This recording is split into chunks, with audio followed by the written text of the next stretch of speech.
Baik, terima kasih Ibu Moderator. Bismillahirrahmanirrahim. Assalamualaikum warahmatullahi wabarakatuh. Waalaikumsalam. Yang saya hormati Ibu Dr. Rita, kemudian Bapak Dr. Syafruddin ya, kemudian ada Pak Dr. Indra, mungkin ada beberapa dosen lagi yang lainnya yang hadir di dalam acara webinar kita. Kemudian saya menyarankan nih karena untuk menghargai para pemateri ini, karena kebetulan pematerinya hebat-hebat ini. Mohon untuk adik-adik untuk dapat menampilkan videonya, untuk kameranya untuk di-on-kan. Tujuannya agar interaksi kita dengan peserta itu bisa lebih baik lagi. Selain untuk menghargai ya. Baik. Bapak Ibu sekalian serta adik-adik yang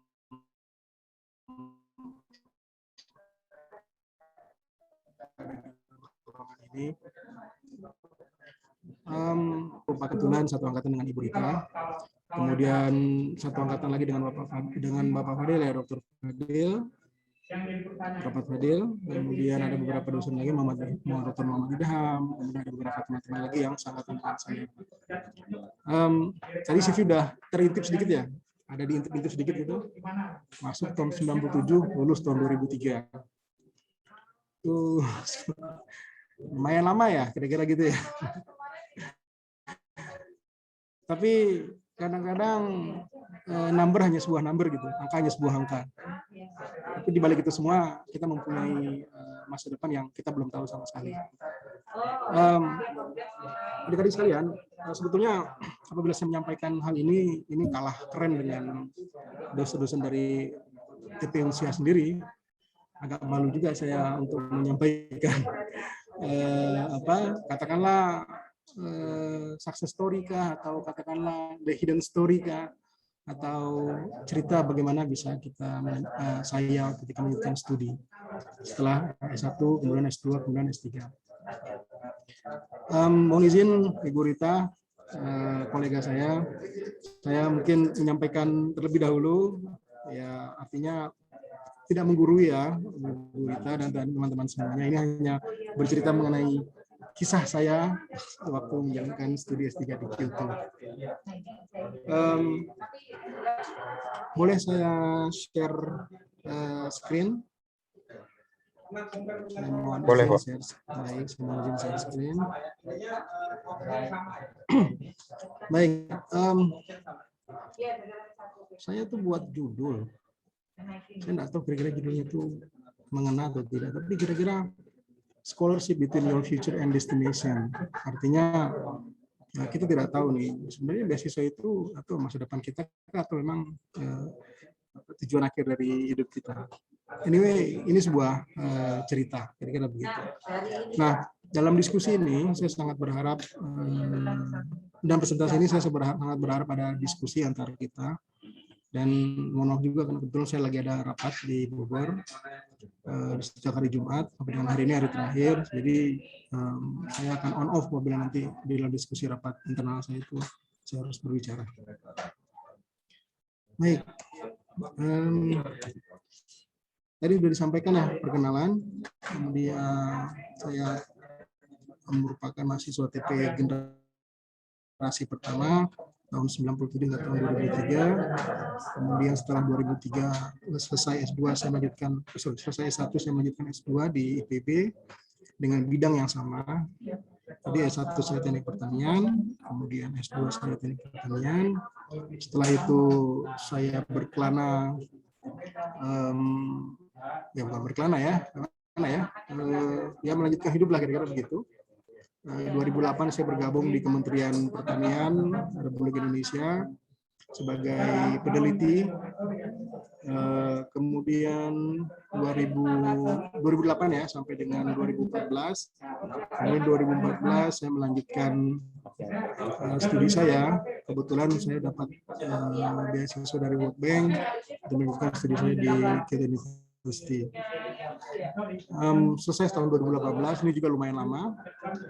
Tahun 2018 selesai, setelah 2018 2020 saya diminta untuk menjadi Ketua Program Studi Teknologi Mekanisasi Pertanian di Politeknik Engineering Pertanian Indonesia. Jadi posisi saya saat ini adalah sebagai dosen di Politeknik Engineering Pertanian Indonesia atau mudah disingkat sebagai PEPI. Nah, PEPI ini merupakan salah satu lembaga pendidikan yang berada di bawah Badan Sumber Daya Manusia Pertanian Kementerian Pertanian. Jadi ini masih dalam satu payung Kementerian Pertanian. Jadi saya melompat dari peneliti menjadi dosen. Baik, ini santai ya. Mohon izin ini Ibu Rita, saya berbicaranya santai saja, tidak terlalu formal. Jadi apabila ada teman-teman ingin diskusi, atau mangga silakan. Seperti tadi saya sampaikan di awal, bahwa latar belakang kita melanjutkan studi itu sebetulnya banyak sekali. Saya berbicara mengenai saya saja. Jadi terkadang kita itu termotivasi dengan berbagai hal. Misalnya saja dibilang, kamu tuh harus sekolah S2 atau kamu tuh harus sekolah S3. Nah, nilai-nilai seperti itu kita ambil nilai positifnya untuk menyemangati diri kita. Tanpa harus kita menjadi iri hati. Lihat tuh si A, lihat itu si B. Yang diambil adalah rasa semangat. Yang diambil ada marwah ingin, oke, berarti saya bisa, kira-kira begitu. Kemudian latar belakang yang lain, mungkin di antara kalian memiliki cita-cita ya. Saya pengen sekolah nih, dan saya pengen sekolahnya pengen sekolah di Universitas A, Universitas B, Universitas C. Nah, jadikan itu sebuah motivasi bagi diri kalian. Tanamkan hal tersebut. Atau bisa menjadi sebuah lifestyle. Keren ya, dia sudah S2, dia sudah bisa secara materi sudah mumpuni, atau sudah S3 materi sudah keren atau gimana. Ambil nilai positifnya untuk menyemangati diri kalian. Kemudian atau bisa jadi desakan keluarga. Desakan keluarga misalnya begini, ayo kamu sekolah aja S2 nih, nanti mama biayain atau ayah biayain. Nah, tapi kita tidak juga terlena dengan hal seperti itu. Kembali lagi, ambil nilai positifnya untuk menyemangati diri sendiri. Itu kadang-kadang ada teman kita ya, misalnya saya juga punya teman, saya ingin sekolah nih untuk S2 dan S3 untuk mengembangkan ilmu di Indonesia. Ini keren sekali. Tapi anyway, itu merupakan sebuah sebuah bara bagi kita untuk tetap mengubarkan semangat kita untuk melakukan studi. Atau setelah lulus S1, lontang-lantung nggak jelas, udahlah sekolah S2 saja. Ada yang seperti itu. Atau ingin, saya pengen merasakan sekolah di luar negeri nih, ya paling tidak di Timor Leste ya, luar negeri juga tuh. Atau misalnya, ini kok banyak sekali ya tawaran-tawaran beasiswa yang ada di internet yang ingin kita coba yang mana ya. Nah, ini ada opportunity, kesempatan di situ. Nah, ini bisa menjadi sebuah pattern dalam diri kita untuk menyemangati diri kita sendiri. Yang pasti harus semangat. Dan ingat, seperti tadi disampaikan Pak Dr. Syafruddin, bahwa beasiswa yang ada di luar negeri, beasiswa yang ada di dalam negeri, beasiswa yang ada di luar sana itu membatasi umur. Jadi kalian harus membuat time schedule. Schedule diri ya, tahun berapa nih saya lulus nih. Kemudian tahun berapa saya mulai apply, bulan berapa saya mulai menjajaki, kira-kira begitu. Nah, harus diplanningkan dengan matang sebelum kita melangkah ke arah sana. Artinya motivasi diri sendiri, yakinkan diri, kemudian buat planning. Jadi semuanya terstruktur dengan baik, kira-kira begitu. Nah, kalau beasiswa itu bagaimana Pak? Beasiswa itu banyak sekali. Saya yakin kok kalian itu lebih canggih dalam menggunakan Google ya, kira-kira gitu, untuk mencari mana nih beasiswa-beasiswa yang ada di luar negeri sana, kira-kira ada di mana, kira-kira seperti apa. Saya yakin kalian sangat canggih dibandingkan dengan saya. Kalian kan milenial ya, saya baby boomer. Nah, nggak tahu lah, pokoknya generasi kita berbeda, tapi saya merasa yakin bahwa kalian memiliki semangat yang tinggi. Tetapi ingat, daya juang pun harus diimbangi. Artinya daya juang harus tegak. Dalam negeri dan luar negeri itu ada PDP. LPDP itu kalau bahasa Acehnya apa ya? Belea ya. Bagaimana kita mengutip-ngutip itu dan kita bisa mendapatkan beasiswa tersebut. Ada beasiswa dikti. Ini luar biasa bagi saya dikti itu. Karena memang salah satu program dari dikti itu adalah meningkatkan sumber daya manusia. Kemudian dari yayasan dalam negeri dan luar negeri. Ada dari misalnya Bill Gates Foundation atau ya, Jarum Foundation atau Sampurna Foundation atau dari ITSF Indonesian Tourism Science International Indonesian Tourism Science Foundation. Maka silakan bisa dicoba, bisa ditelusuri dengan sangat mudah karena untuk menelusuri informasi tersebut tanpa batasan ruang dan tanpa batasan waktu. Kemudian ada NISO. Mungkin ada dosen-dosen di Indonesia yang alumni dari NISO, DAD, ada Indra, ada Rita, ada banyak lah saya rasa di sana, ada Pak Arif ya, ada Penawar, kemudian ada alumni Membusho, saya rasa ada juga Membusho yang Max, itu beasiswa dari Jepang, kemudian ada Aminef Bu Susi ya, Ibu Rita ya, Bu Susi nggak salah dari Aminef, beasiswa Aminef bukan? Nah, kemudian ada beasiswa USAID, President Scholarship. Nah, ini President Scholarship ini sangat bergengsi sekali. Tapi sayangnya hanya satu kali dilaksanakan di Indonesia tahun 2014. Nah, salah satu kolega saya di Kyoto itu, yang saya bertemu waktu di Amerika itu, mereka alumni dari beasiswa presiden. Nah, beasiswa presiden ini diinisiasi oleh presiden kita tahun itu. Kemudian komposisinya 50% itu 50% itu sipil, 50% lagi tentara, kayak gitu, TNI, Polri. Nah, mereka sekolah-sekolah ke kampus-kampus yang ternama, jadi memang dibatasi kampus-kampus. Kemudian beasiswa World Bank juga sama, di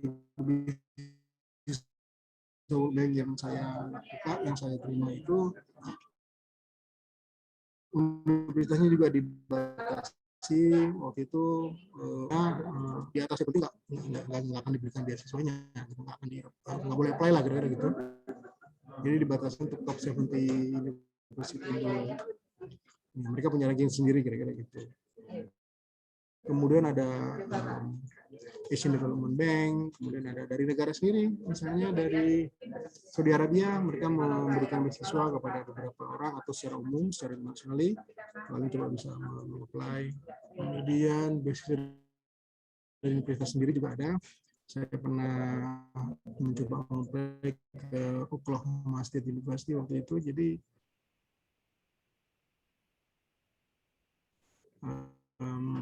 mereka juga menyiapkan beasiswa untuk salah satu teman saya juga mendapatkan beasiswa ESDB yang sekarang sekolahnya di Oxford, salah saya, dan banyak lagi yang ada di dunia ini. Jadi saya rasa kalian bisa mencari secara individu atau dapat berdiskusi dengan dosen atau dengan kolega yang sudah punya pengalaman hal tersebut. Kira-kira seperti itu.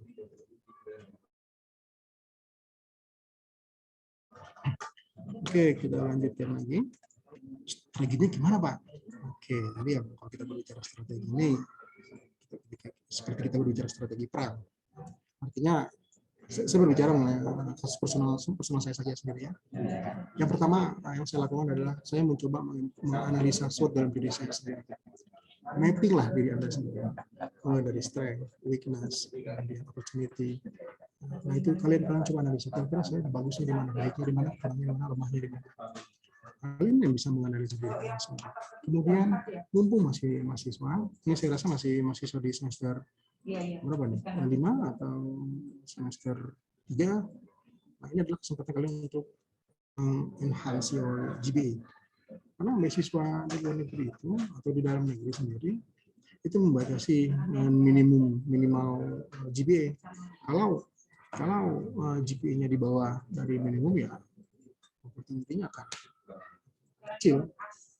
Sehingga karena kalian memiliki kesempatan, maka kalian harus mencoba untuk meningkatkan nilai GPA kalian. Kemudian find the scholarship source, seperti tadi saya sampaikan, cari dulu kalian mau kemana ini universitasnya, atau kalian mau kemana di negaranya. Kemudian kalau sudah kalian tahu negaranya mau seperti apa, biasanya seperti apa, kalian baca itu peraturannya, kemudian prosedur atau requirement dengan sangat hati-hati. Nah, di situ akan banyak sekali informasi-informasi yang baru bagi kalian untuk dilengkapi di dalam prosedur atau requirement tersebut. Sudah tahu kalian mau keluar negeri menggunakan bahasa Inggris, tingkatkan bahasa Inggris kalian. Pengalaman saya kemarin itu untuk IBT ke Kyoto itu diminta 80 dengan IELTS itu 6.5. 6.5, 6.5. Waktu itu saya gagal di IBT, saya mencoba IELTS. Dan saya merasa IELTS itu kayaknya lebih manusiawi, karena IBT itu kita berbicara dengan komputer toh. Sedangkan IELTS itu kita berbicara sama native, jadi agak sedikit lebih comfortable bagi saya pribadi ya, lebih nyaman. Selain nilai kemampuan bahasa Inggris kalian, juga harus meningkatkan kemampuan kalian dalam bidang keilmuan kalian. Misalnya begini, bidang saya itu teknik pertanian. Ketika saya sekolah S2, saya dihadapi oleh dua dilema ya, dua pilihan kira-kira. Pilihan pertama adalah tetap mengambil teknik pertanian. Pilihan kedua adalah apa saya mengambil manajemen ya, apa saya mengambil ekonomi ya, apa saya mengambil business administration ya. Nah itu merupakan pilihan yang harus kalian lakukan. Silakan kalian ingin menjadi mempersiapkan diri kalian untuk keilmuan yang linier atau bahkan jumping ke bidang yang lain. Tapi itu harus kalian harus kita pastikan dalam diri kita sendiri, jangan nanti timbul sebuah penyesalan. Jangan nanti timbul sebuah penyesalan dalam diri kalian. Ya walaupun semua destination itu sudah ditulis sama Allah. Kemudian dilihatlah rules-nya seperti apa, mekanismenya seperti apa, kalian follow lah, kalian pelajari, kalian diskusikan dengan orang ketika kalian tidak mendapatkan informasi atau tidak mengerti dengan apa yang dimaksud. Udah dapat kalian universitasnya, nah mulailah kalian mencoba mengontak profesor. Saya mencoba mengontak profesor itu sesuai dengan bidang saya. Kemudian dari mana saya tahu? Saya membaca dari paper yang ditulis oleh beliau. Ketika jurnal tersebut saya baca, saya melihat ini sepertinya menarik bagi saya dan ini punya benang merah dengan bidang yang saya ambil ketika saya S1 dan S2.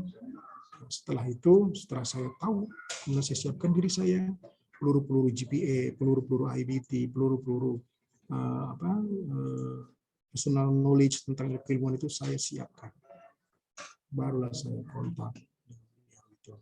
Kemudian di dalam kontak dengan beliau itu, ya kita seorang orang Asia itu harus menyampaikan dengan politely lah, baik, kemudian terstruktur. Nah, sampaikan your science point of view tentang keilmuan, tapi jangan tiba-tiba, bro, saya begini bro, nggak begitu juga.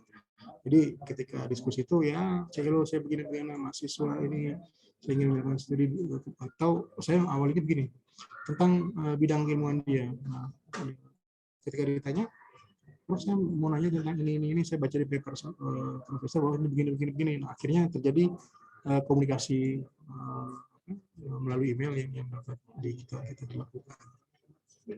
Jadi ketika mencari informasi tersebut atau mencari profesor tersebut, jangan nanti kita mau sekolah di ekonomi, kita cari profesor sosial. Nggak gampang itu, nanti agak susah kita menggunakan kemampuan keilmuan kita. Nah, step selanjutnya adalah convincing. Yakinkan ke beliau itu bahwa saya ini mampu, saya ini bisa, dan saya ini punya semangat. Tapi tidak memaksa. Ayo dong, tolong dibuatkan letter of acceptance-nya. Enggak begitu. Jadi jangan kita paksakan pemimpin kita itu untuk dapat untuk dapat mengikuti kemauan kita. Kita diskusilah dengan beliau dan ikuti apa yang beliau itu inginkan. Nah, yang paling penting adalah ketika diskusi dengan profesor itu, kalian sudah siap untuk saya sampaikan peluru. Sampaikan mengenai your science environmental manner. Jadi kemampuan analisa, kemampuan tentang keilmuan atau perbanyaklah baca-baca jurnal sehingga ketika kalian diskusi itu kalian mengetahui mana arah dari diskusi tersebut sehingga tidak terasa seperti kosong saja. Cerita tentang saya kira-kira begini ya. Tentang saya itu sewaktu berdiskusi dengan profesor, saya dulu mencoba apply ke beberapa universitas sebelum saya mendapatkan beasiswa yang ini. Pertama ke Oklahoma yang tadi saya sampaikan, kemudian saya sempat mencoba ke Hohenheim di Stuttgart, Jerman. Itu bahkan dengan profesor di Hohenheim saya sempat komunikasi via, waktu itu kita masih menggunakan apa itu aplikasi komunikasi via Skype ya, Skype. Saya dulu pernah komunikasi via Skype. Mungkin sekarang Skype kurang laku ya. Jadi dulu kami menggunakan via Skype. Kemudian rupanya tidak mendapatkan titik temu, artinya project riset yang dilakukan adalah untuk 7 tahun, sedangkan profesor meningkat saya mengerjakan selama 3 tahun, tetapi beasiswa saya hanya 4 tahun. Selebihnya disuruh untuk berpikir. Saya agak mundur juga saya seperti itu, agak ngeri juga. Akhirnya saya coba ke tempat lain dengan ya otomatis dengan waktu ya. Tadi saya sampaikan buat time schedule agar tidak keluar dari jalur yang kita rencanakan. Oke. Mengenai strategi, mengenai langkah-langkah yang harus kalian lakukan itu tergantung dengan diskusi atau komunikasi yang sudah kalian awali. Ini merupakan pelajaran juga bagi kalian untuk melakukan komunikasinya dan diskusi dengan baik.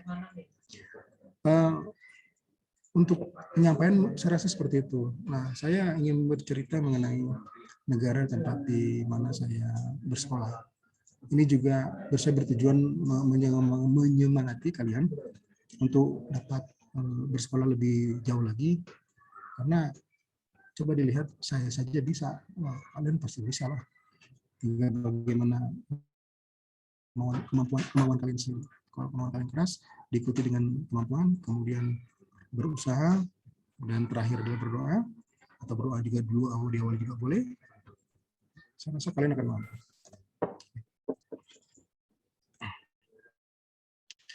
Saya sekolah di Universitas Kyoto, yang kebetulan adalah waktu tahun 2015 itu di ranking ke-25 dunia. 25 atau 35 gitu, kira-kira seperti itulah. Jadi di bawah 50 dunia. Nah, tepatnya agak sedikit di tengah-tengah ya. Jadi agak ke utara dan selatan sedikit dari Indonesia. Nah, Kyoto ini dulu merupakan ibu kota setelah Nara dan sebelum Tokyo. Jadi banyak sekali heritage yang bertebaran di Kyoto itu, dan universitas ini juga termasuk universitas yang sangat terkenal pada zamannya. Di sana itu ada 4 season, sama dengan tempat berita itu juga ada 4 season, dari fall dan season lainnya. Jadi saya melihat Kyoto itu merupakan negara yang sangat, bagi saya ya, itu sangat nyaman karena memang environment-nya itu untuk study di sana. Kemudian di winter juga seperti itu, dan saya rasa ketika di winter ya seperti inilah. Jadi karena kita orang agak dari negara panas, ketika datang ke sini ya senangnya hanya seminggu kemudian menderita karena kedinginan. Kebetulan alhamdulillah anak kedua saya lahir di Kyoto, namanya Kentaro Muhammad Saki. Kemudian di spring juga menyenangkan dan tempatnya sangat indah. Kita di sana ada PPI, saya rasa juga sama dengan di Jerman. PPI itu memiliki banyak sekali aktivitas mengumpulkan teman-teman Indonesia yang ada di sana untuk dapat bergathering, misalnya makan bareng, mau ada kegiatan apa, atau memperkenalkan negara kita ke orang-orang sekitar kita. Jadi selalu komunikasi dan kontak lah, ikut-ikut lah dengan PPI. Nah, kebetulan saya juga pengurus PPI di 2014. Kemudian di summer juga banyak sekali aktivitas di summer, apalagi di Kyoto itu banyak festival-festival yang dapat kita ikuti. Ini agak sedikit narsis saya ketika awal-awal datang. Kemudian ini di stasiun utama. Dan ini jangan lupa bahwa pengalaman saya ketika saya berada di Jepang, saya melakukan part-time job. Ya lumayan lah untuk support kehidupan. Part-time job saya banyak, ada beberapa. Salah satunya adalah di toko untuk ini kebetulan ini saya di toko untuk packing sayur-sayuran. Kemudian jadi tour guide untuk siswa Jepang atau siswa internasional yang untuk jalan-jalan di sekitar Kyoto. Kemudian seperti ini saya mentur guide mereka, dan ini adalah sekitar kampus ya. Saya tidak banyak, saya memang karena kegiatan saya lebih banyak di laboratorium. Ini adalah salah satu laboratorium saya yang ada di sebelah pojok kanan bawah. Di lab saya itu ada alat terahertz untuk mengukur material, khususnya untuk hubungan antara material dengan cairan. Kemudian ada fluorescence spektroskopi, kemudian ada GCMS. Saya rasa teman-teman atau Burita juga memiliki peralatan yang bersama dengan kita yang ada di demikian yang dapat saya sampaikan, Ibu Moderator. Jadi nanti kita dapat diskusi bersama karena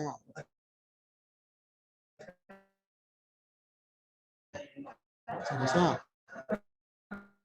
saya hanya seperti apa dan kita harus ikuti, kemudian sekolah itu ya kita nikmati ya, walaupun terus dijalankan ikhtiar, banyak berdoa, kemudian banyak berbuat baik biar kita bisa dapat dibantu melalui tangan-tangan orang lain yang kita tidak ketahui. Mungkin seperti itu, Bu Moderator. Terima kasih. Kita nanti akan diskusi. Wabillahi taufiq wal hidayah. Wassalamualaikum warahmatullahi wabarakatuh.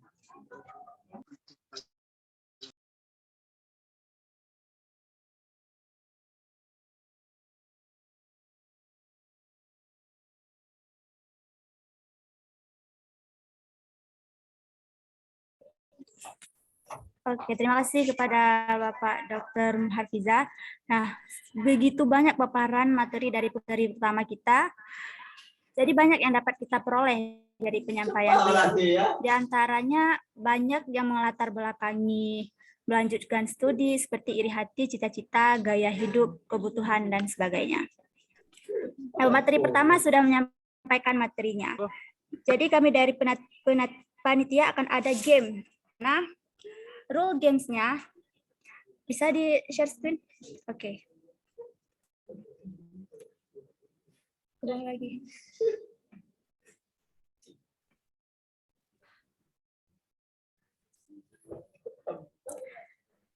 Nah, untuk teman-teman membuat resume mengenai ilmu yang teman-teman dapatkan selama sesi acara webinar dengan format bebas. Kemudian mempostingnya melalui story akun Instagram pribadi menggunakan template yang sudah ditentukan. Pastikan akun Instagram teman-teman tidak dikunci dan tag IG Himateta Unsiah serta berikan hashtag Himateta USK Webinar Beasiswa S2 Reflective Writing Challenge. Challenge-nya dapat diunggah paling lambat 1 kali 24 jam setelah sesi berlangsung. Postingan yang paling menarik akan mendapat reward berupa e-wallet sejumlah Rp50.000. Pemenang akan diumumkan melalui Instagram Himateta Unsiah.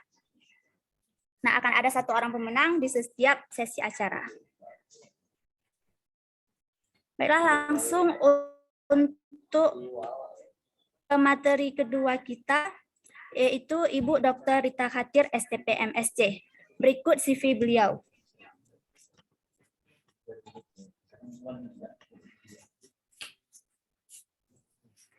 Ibu Dr. Rita Khatir ini merupakan dosen program studi Teknik Pertanian Universitas Syah Kuala dan juga pernah menjadi dosen berprestasi tingkat 2 Fakultas Pertanian pada tahun 2013. Dan beliau juga sudah banyak mendapatkan beasiswa, di antaranya ada Osaka Gas Jepang, beasiswa S1 6 bulan pada tahun 1998. Dan ada juga DAAD Scholarship 24 bulan S2 di Jerman dari tahun 2006 sampai 2008. Dan beasiswa LN Dikti 36 bulan dari 2008 sampai 2011. Wow. Baiklah, langsung saja untuk pemateri kedua kita, yaitu Dr. Rita Khatib, dipersilahkan.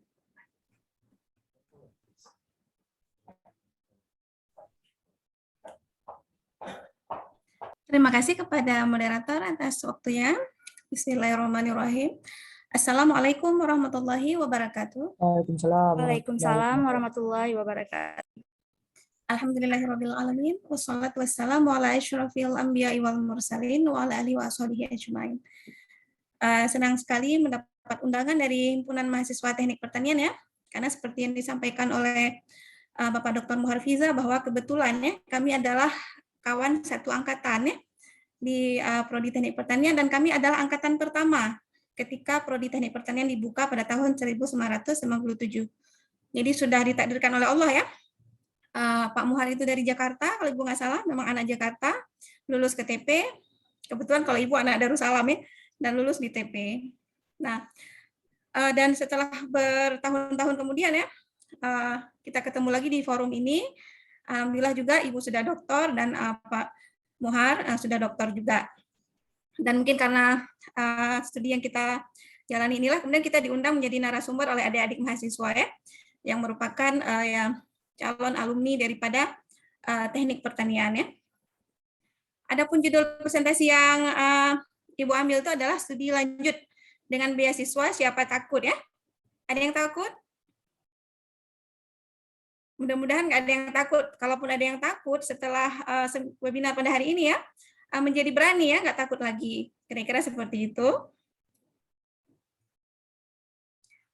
Nah, pengalaman beasiswa Ibu tadi sudah dijelaskan ya, pernah dapat Osaka Gas itu selama 1 semester atau 6 bulan di tahun 1998. Dan ternyata kalau kita cek Osaka Gas ini dari Jepang ya, tapi waktu itu tidaklah ada persyaratan khusus ya, karena ini adalah seperti hibah beasiswa yang diberikan kepada negara sedang berkembang dari Jepang, pemerintah Jepang, dan kita kuliahnya di tempat kita kuliah sendiri ya, tidak butuh bahasa gitu kan.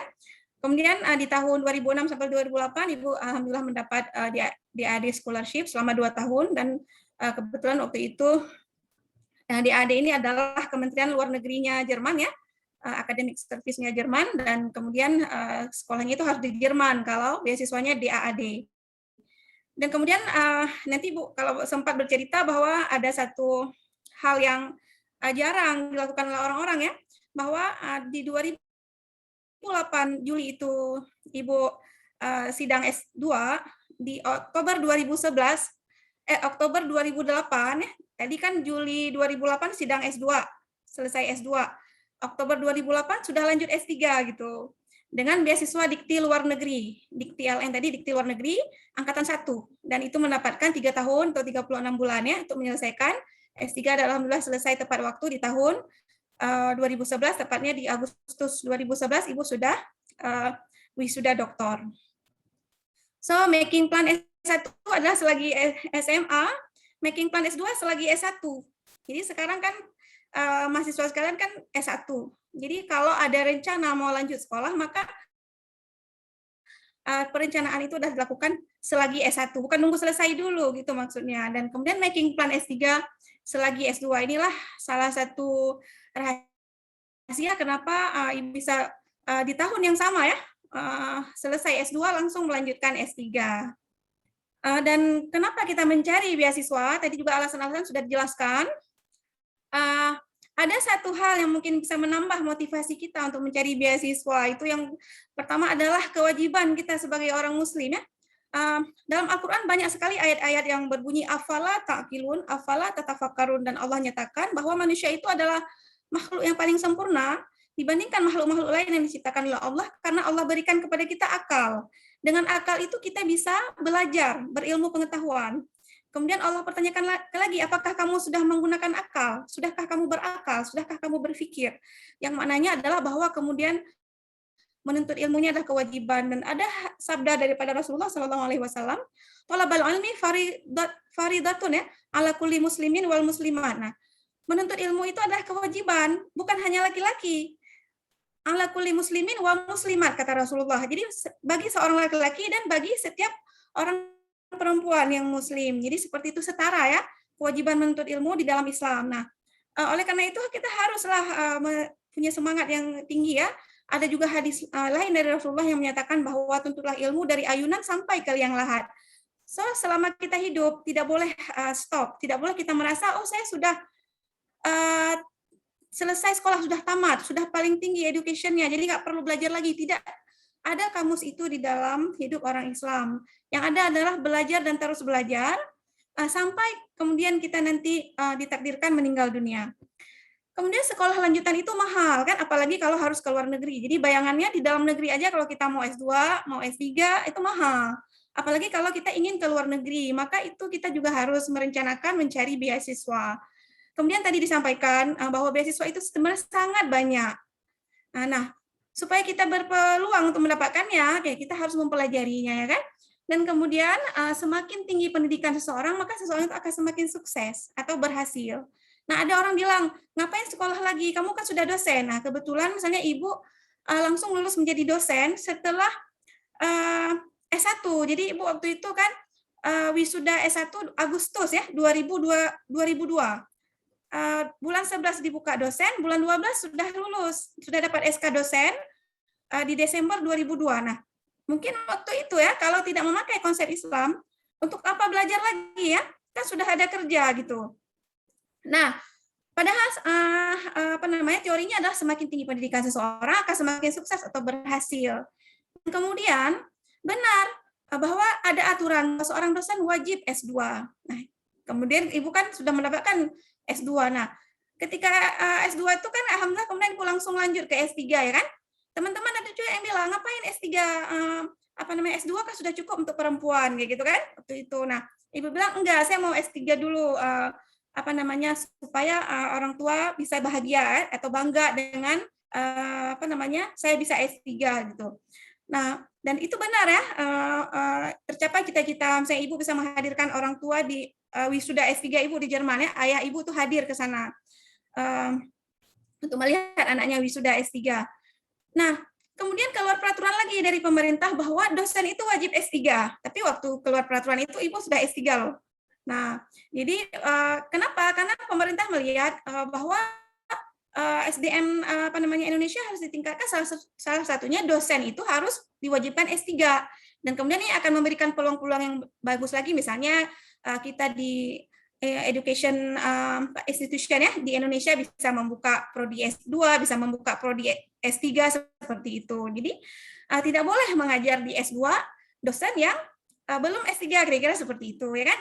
Nah, semakin tinggi pendidikan masyarakat, semakin maju negaranya. Nah, siapa di sini yang nggak mau maju? Masa kita dari dulu negara berkembang, negara sedang berkembang, gitu. Masa sedang berkembang terus ya kan? Jadi kita harus semangat menjadi lebih baik. Rasulullah malah bilang, orang yang beruntung itu adalah orang yang hari ini lebih baik dari kemarin.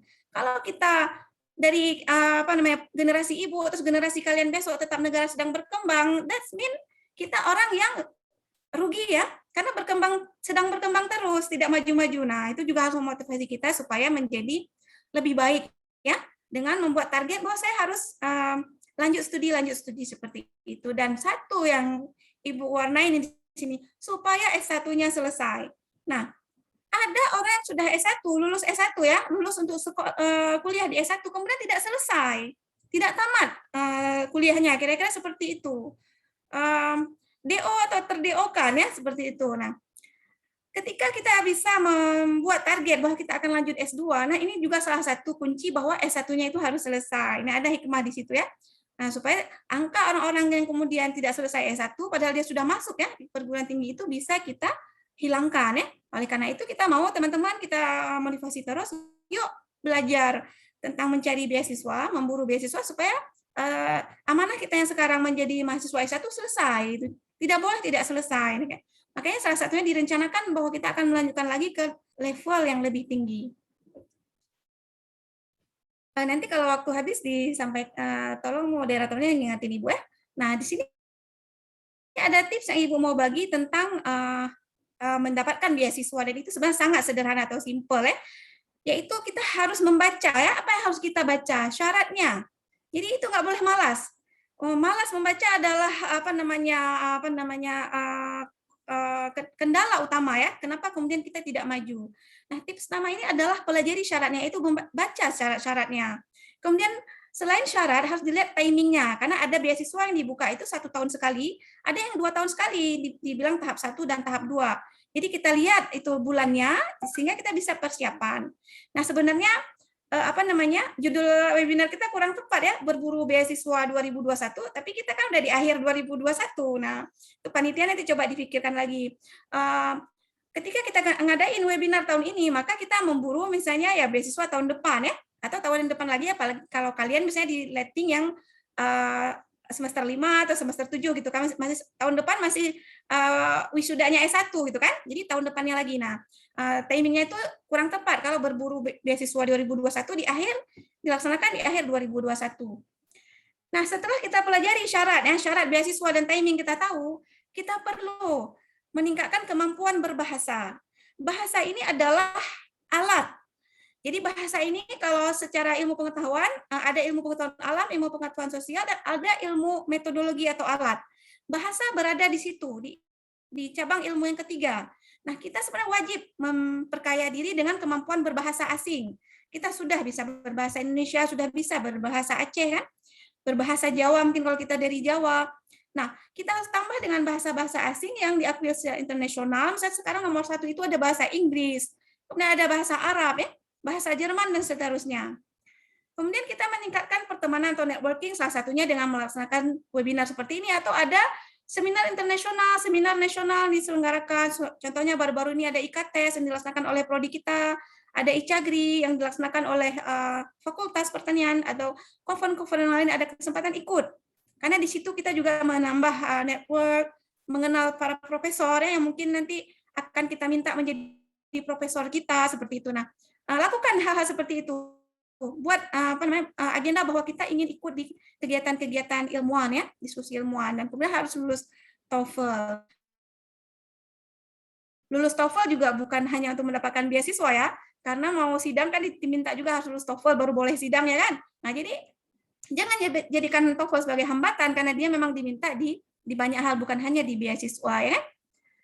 Nah, sesuai dengan pengalaman Ibu, kan beasiswa yang pertama Ibu dapatkan adalah beasiswa ke Jerman ya, maka pertama Ibu mau share dulu yang beasiswa ke Jermannya, yang di S2 yang Ibu dapatkan ya. Itu adalah beasiswa reguler. Maksud reguler ini adalah beasiswa yang tiap tahun itu ada, dia bukan dilakukan sekali ya. Diselenggarakan oleh German Academic Exchange Service, bahasa Jermannya Deutscher Akademischer Austauschdienst. Nah, ini bisa di www.daad.id ya. Nah, nanti kalau kita buka akan terbuka seperti ini ya kan. Nah, kemudian kita bisa cari menu find funding. Nanti kalau kita klik fund funding, maka akan keluarlah beasiswa apa yang ada yang disediakan oleh DAAD. Jadi sangat mudah ya. Diingat websitenya www.daad.id. Nanti kalian explore sendiri website tersebut untuk melihat apa aja beasiswa yang ada di dalam situ. Nah, kajian Ibu di di website DAAD ya.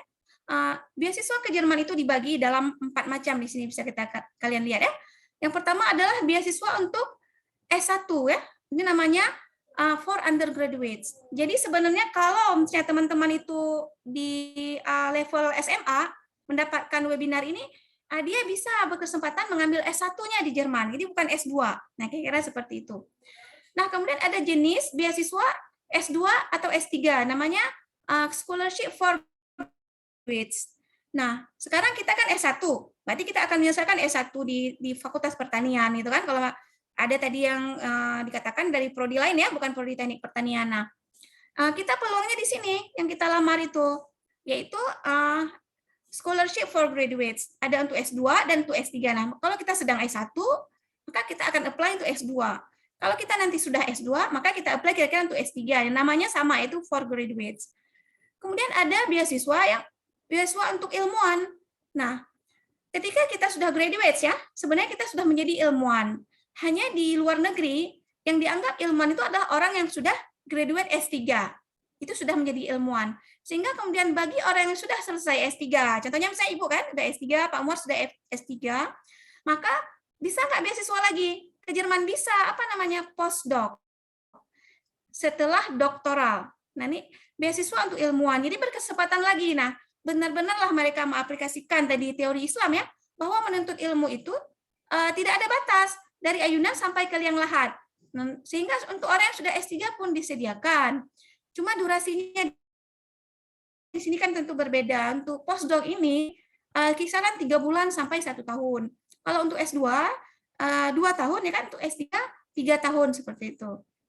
Nah, kemudian DAD juga punya satu beasiswa spesial ya, berbentuk misalnya short course, summer course seperti itu ya, mungkin 2 minggu acaranya, dibuat reguler juga setiap tahun, itu untuk DAD alumni ya. Jadi kalau kita sudah pernah mendapatkan beasiswa dari DAD, maka kita akan menjadi namanya DAD alumni. Nah, ini kemudian ada di database mereka, sehingga secara reguler kita akan menerima promosi. Kalau ada kegiatan-kegiatan beasiswa yang dilaksanakan untuk DAD alumni. Jadi di situ kira-kira kalau nanti adik-adik masuk sendiri ke dalam website DAD, lihat bermacam-macam jenis beasiswa, dan untuk saat ini tentu yang kalian sasar adalah scholarship for graduates-nya, karena yang kita cari sekarang S2 dulu, yang kira-kira seperti itu. Nah, nanti kalau kalian masuk ke dalam jenis beasiswa ya, DAD Scholarship for Indonesia, maka akan keluar, akan ketemu nih satu nih yang namanya Aceh Scholarship of Excellence ya. Itu adalah beasiswa pemerintah Aceh. Kenapa kemudian ada di dalam website DAD? Karena bekerja sama dengan pemerintah Jerman, dengan DAD. Sehingga kalau kita mendapatkan beasiswa ini, namanya ASV ya, sudah ada beberapa tahun ya ASV ini. Nah, kita diseleksi di kantor gubernur ya, di LPSDM-nya Provinsi Aceh. Dan kemudian kita berangkat ke Jerman, tapi yang bayarkan beasiswa kita adalah DAD. Jadi semua fasilitas penerima beasiswa DAD dapat, termasuk salah satunya misalnya insurance yang asuransi kesehatan yang istilahnya premium ya, diberikan oleh DAD kepada penerima beasiswanya, dapat juga seperti itu kira-kira. Nah ini sangat berpeluang kita ambil karena kita berada di Aceh. Jadi ingat ya, di dalam website DAD kita ada ASV, Aceh Scholarship of Excellence. Seperti itu. Nah, kenapa kemudian harus tadi ke Jerman ya? Silahkan studi ke negara yang lain, banyak kan, seperti tadi misalnya Pak Muar dari Jepang ya. Kira-kira seperti itu ya. Nah, salah satu misalnya Ibu share kenapa harus studi ke Jerman, itu yang pertama yang Ibu tahu, kualitas pendidikan di sana sangat bagus ya. Tersedia kelas internasional berbahasa Inggris. Nah, Jerman itu luas, banyak kota. Nah, di mana saja kita kuliah itu sama kualitas perguruan tingginya, kira-kira seperti itu. Nah, sementara kalau kita di Indonesia bisa kita lihat kan masih ada kesenjangan, misalnya kita kuliah di Universitas Tuku Umar, kemudian kita kuliah di Universitas Malikus Saleh, dengan kita kuliah di USK, Universitas Syakuala, atau kuliah di IPB. Nah, beda grade-grade-nya, kira-kira seperti itu. Nah, keuntungan kalau kita studi di Jerman itu kualitas pendidikan mereka sudah terstandar, sudah sama gitu. Kemudian kita ada kesempatan menjadi duta Islam, karena kita tahu di negara Eropa orang Muslim itu kan minoritas ya kan. Nah, ketika kita student Muslim bisa ke sana, maka kita menjadi duta Islam, bisa menjadi menunjukkan bagaimana sebenarnya kehidupan orang Islam, apalagi ada isu-isu terorisme. Nah, kita bisa mengcounter isu-isu negatif tentang Islam ketika kita hadir di sana sebagai student Islam yang menunjukkan nilai-nilai Islam yang sebenarnya. Kemudian di Jerman ada komunitas Muslim, ada daging halal. Nah, ada misalnya negara lain seperti Belgia misalnya kan. Nah, di sana susah sekali untuk mendapatkan daging halal, sehingga kalau kita pilih misalnya belajar ke Belgia, maka kita kalau kita meyakini ya tidak boleh makan daging yang tidak disembelih secara halal, walaupun itu daging sapi ya, maka kita puasa dulu lah makan dagingnya. Kita makan alternatif yang lain seperti telur ataupun seafood. Kemudian biaya kuliah gratis sebenarnya di Jerman, sehingga kalau pemerintah mengeluarkan ya biaya untuk beasiswa satu orang ke Inggris ya, kuliah di Inggris, itu sama biayanya dengan mengirim 10 orang kuliah ke Jerman. Itu dulu pernah kami kalkulasi ya. Jadi sangat murah, jauh murah kuliah di Jerman berbanding di negara lain. Oleh karena itulah, mengetahui itu, pemerintah Aceh tadi lebih banyak mengirimkan anak-anak untuk belajar ke Jerman ya. Anak-anak Aceh untuk belajar ke Jerman karena tadi lebih murah biayanya. Karena sebenarnya biaya kuliah gratis, jadi yang ditanggung adalah hanya biaya hidup dan tiket mahasiswa itu untuk berangkat ke Jerman. Kemudian teknologi Jerman yang sangat hebat ya, seperti kita tahu ada BMW, Mercedes dan lain-lain, menunjukkan bahwa memang kalau belajar teknologi misalnya tidak salah kalau kita memilih Jerman ya. Pak Habibie juga alumni Jerman, kemudian punya kemampuan membangun dulu IPTN dan sebagainya ya. Nah, jadi kita patut berbangga juga dengan teknologi yang Jerman sehingga bisa menjadi semangat kita untuk menyasar pendidikan ke Jerman. Sama dengan di Jepang tadi, di Jerman kita juga bisa bekerja paruh waktu sebagai loper koran, bekerja di restoran dan sebagainya ya, tanpa mengganggu waktu studi ya. Dan kemudian kita bisa menabung uang dari gaji kita belajar di paruh waktu ini. Dan kita juga berkesempatan belajar bahasa Jerman kalau kita sudah kuliah di Jerman, walaupun tadi kuliah di kelas internasional berbahasa Inggris, setiap semester selalu diberikan kelas berbahasa Jerman gratis ya, sehingga kita tinggal daftar dan belajar dengan sungguh-sungguh untuk meningkatkan kemampuan berbahasa Jerman. Nah, ini adalah suasana di Jerman, mungkin Ibu juga bisa memotivasi kawan-kawan. Ini Ibu ambil fotonya tahun 2013 ya, Ibu kembali ke Jerman untuk salah satu kegiatan di adik alumni, itu summer school ya, autumn school waktu itu, memang musimnya masih dingin ya. Ini ada tampilan rumah greenhouse di sana, dan itu negara dingin ya, sehingga greenhouse-nya seperti ini. Kemudian ini langsung di tempat Ibu kuliah, Departemen Agrar Teknik ya, di Göttingen University. Kita punya unit ini untuk dipelajari ya, bagaimana kita bisa memotong memangkas pohon. Kemudian ini langsung keluar dalam ukuran kecil chips ya. Jadi batang pohon dipotong, dengan mesin ini dia langsung keluar atau ditampung di karung menjadi ukuran-ukuran kecil atau pelet ya. Kemudian ini kami berkesempatan di autumn school itu bersama Profesor Fawzi melihat organic market ya, petani menjual produknya di pasar. Kemudian ini ada salah satu pameran agroteknika terbesar yang dilaksanakan di kota Hannover ya. Jadi ini ada mesin juga untuk memanen ya. Dan karena ini di show di pameran, diberikan juga sedikit langsung contoh tanaman ya. Ini adalah gandum ya, tanaman gandum. Kemudian Ibu juga pernah nih langsung melihat bagaimana kandang sapi ya di Jerman ya. Ini makanan fermentasi yang diberikan kepada sapi. Ini alat pengering terowongan Hohenheim di Kassel University ya. Kassel tidak jauh dari Göttingen. Kami waktu itu melihat alat pengering ya di acara autumn school ini. Kemudian ya suasana belajar. Ini ada alat radiofrekuensi yang berada di lab ya. Ibu tidak menggunakan radiofrekuensi ini untuk penelitian, tapi menggunakan microwave ya. Dan ini ada peta Jerman ya. Peta Jerman, dan Göttingen itu berada di yang merah, yaitu berada di tengah-tengah Jerman ya. Jadi katanya kalau peta Jerman ditarik garis, maka titik perpotongannya adalah Göttingen. Jadi Göttingen ada center of Germany ya, di tengah-tengah Jerman. Jadi kalau berada di Göttingen, mau ke Bonn dekat, mau ke Berlin dekat, kira-kira seperti itu. Dia antara Jerman di tengah-tengah, jadi ada bagian Göttingen yang dulunya Jerman Timur, dan ada juga bagian Göttingen yang dulunya Jerman Barat. Kemudian apa lagi yang bisa memotivasi kalian ya? Bahwa dengan berkesempatan kuliah ke Jerman misalnya, Ibu kan ke Jerman. Jadi jujur, ketika Ibu berangkat ke Jerman, Ibu belum pernah ke luar negeri. Sekalipun Malaysia ya, tidak pernah. Jadi di Aceh yang ada pernah ke Jakarta, Medan ya. Kota lain malah belum pernah juga. Semarang pernah di tahun 2004 ya. Ke Semarang ada seminar. Nah, kita berkesempatan kemudian jalan-jalan ke berbagai negara. Jadi negara apa sudah pernah Ibu kunjungi dengan berkah S2 ke Jerman ya? Alhamdulillah bisa ke Malaysia juga, pernah ikut Asia Development International Conference di Malaysia. Ibu pernah sampai ke Meksiko. Itu di mana Ibu ikut dalam satu excursion yang dilaksanakan oleh program di waktu S2. Jadi Ibu apply ya, terbuka untuk student, dan kemudian alhamdulillah lulus seleksi. Jadi berangkat ke Meksiko tahun tahun 2010, kalau Ibu nggak salah 2010, kemudian 24 student yang terpilih, cuman Ibu orang Indonesia ya, cuman Ibu orang Asia. Jadi student yang lain adalah anak Jerman dan anak Amerika Latin. Jadi Meksiko ini berada di daerah Amerika Latin ya. Jadi kemudian berkesempatanlah berada di Meksiko selama 15 hari.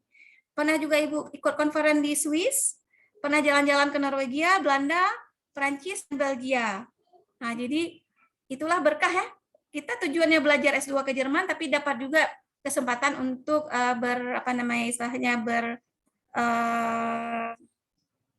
berjalan ya, bermusafir ke negara-negara lain seperti itu. Nah, untuk mengakses Göttingen University bisa diakses di www.uni-göttingen.de. Nah, ini suasananya.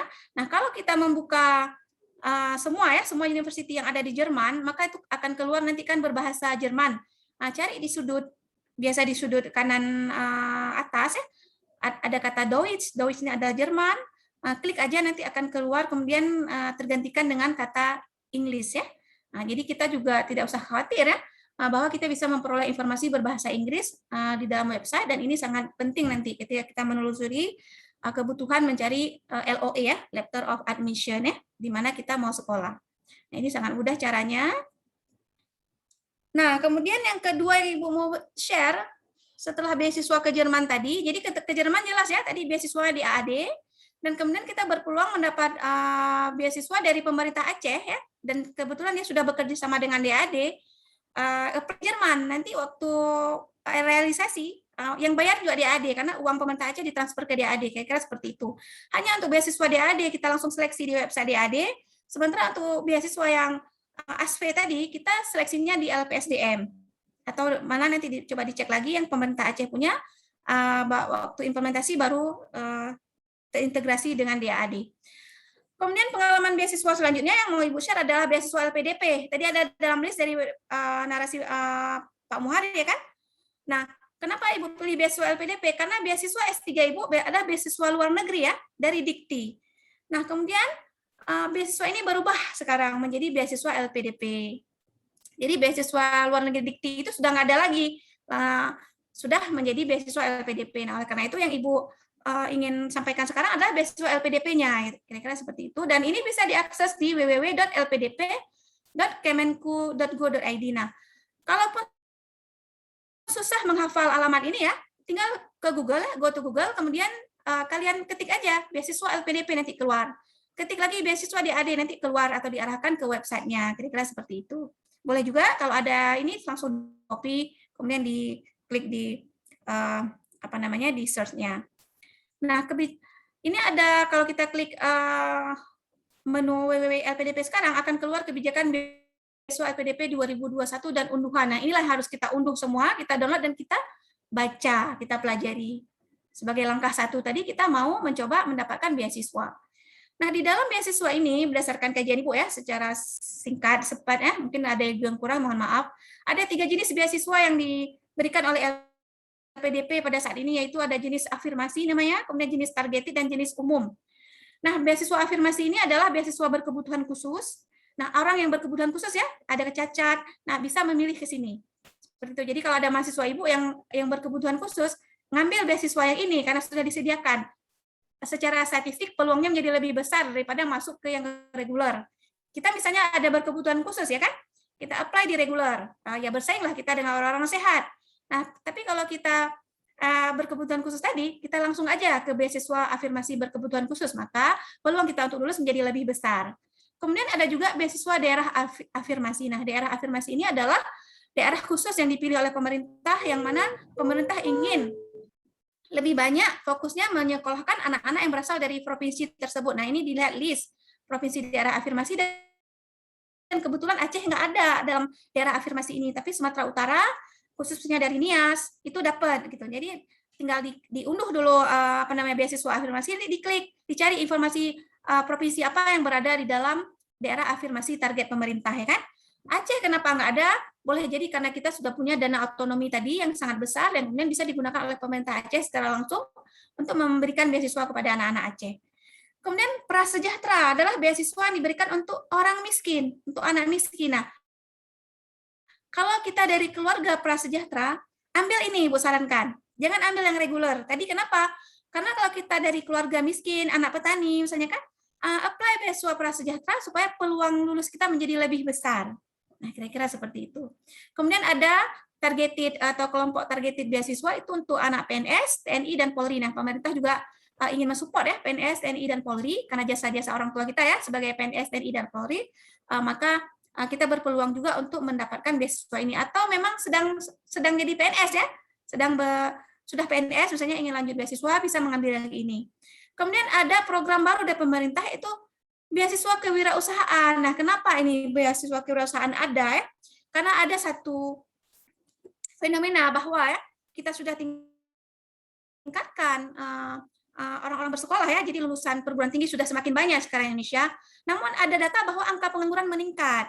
Nah, menyelesaikan permasalahan ini pemerintah kemudian mencoba adanya beasiswa kewirausahaan yang apa? Yang lulusan kewirausahaan ini diharapkan kemudian menjadi orang yang membuka wirausaha dan kemudian membuka lapangan kerja untuk orang lain, menciptakan lapangan kerja.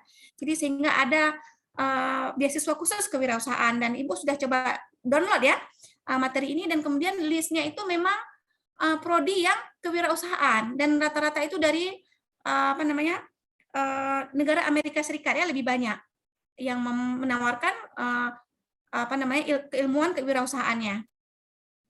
Jadi ini boleh kalau ada yang berminat kewirausahaan mengambil jurusan kewirausahaan ini ya sebagai rencana S2-nya.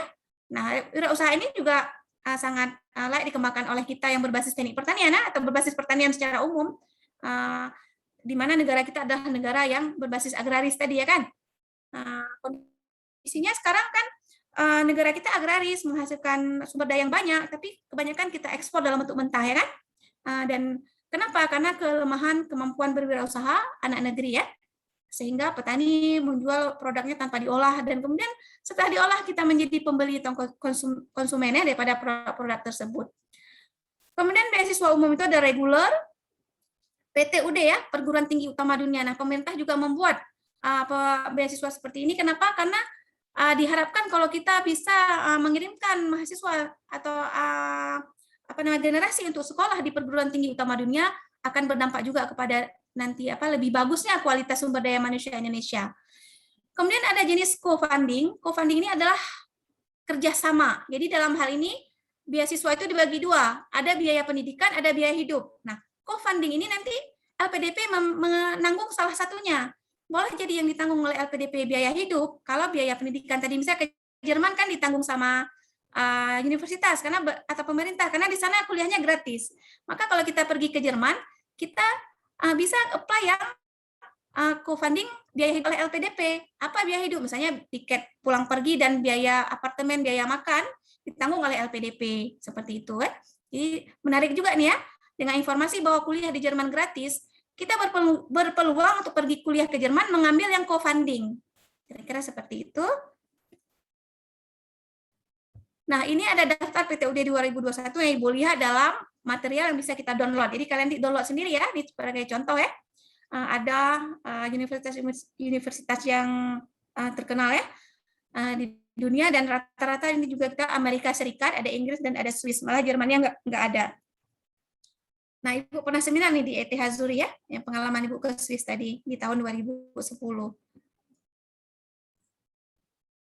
Nah, persyaratan umum beasiswa sangat mudah ya. Umur yang pertama. Nah, kalian yang masih S1 ini umur insya Allah lah akan lulus semua. Tapi kalau kayak Ibu sekarang umur Ibu 42 tahun. Nah, kalau sekarang Ibu mau lanjut S3 misalnya belum ya, mungkin terkenal lah umurnya sudah lewat. Nah, kira seperti itu. Nah, persyaratan umur ini adalah nomor 1. Nah, maka kalian adalah orang-orang yang sangat berpotensi untuk mendapatkan kesempatan beasiswa karena umur yang masih muda. Kemudian sertifikat TOEFL tadi yang harus ada, jadi harus belajar bahasa Inggris dari sekarang. Dia juga syarat sidang ya kan, dan syarat untuk mendapatkan beasiswa. Letter of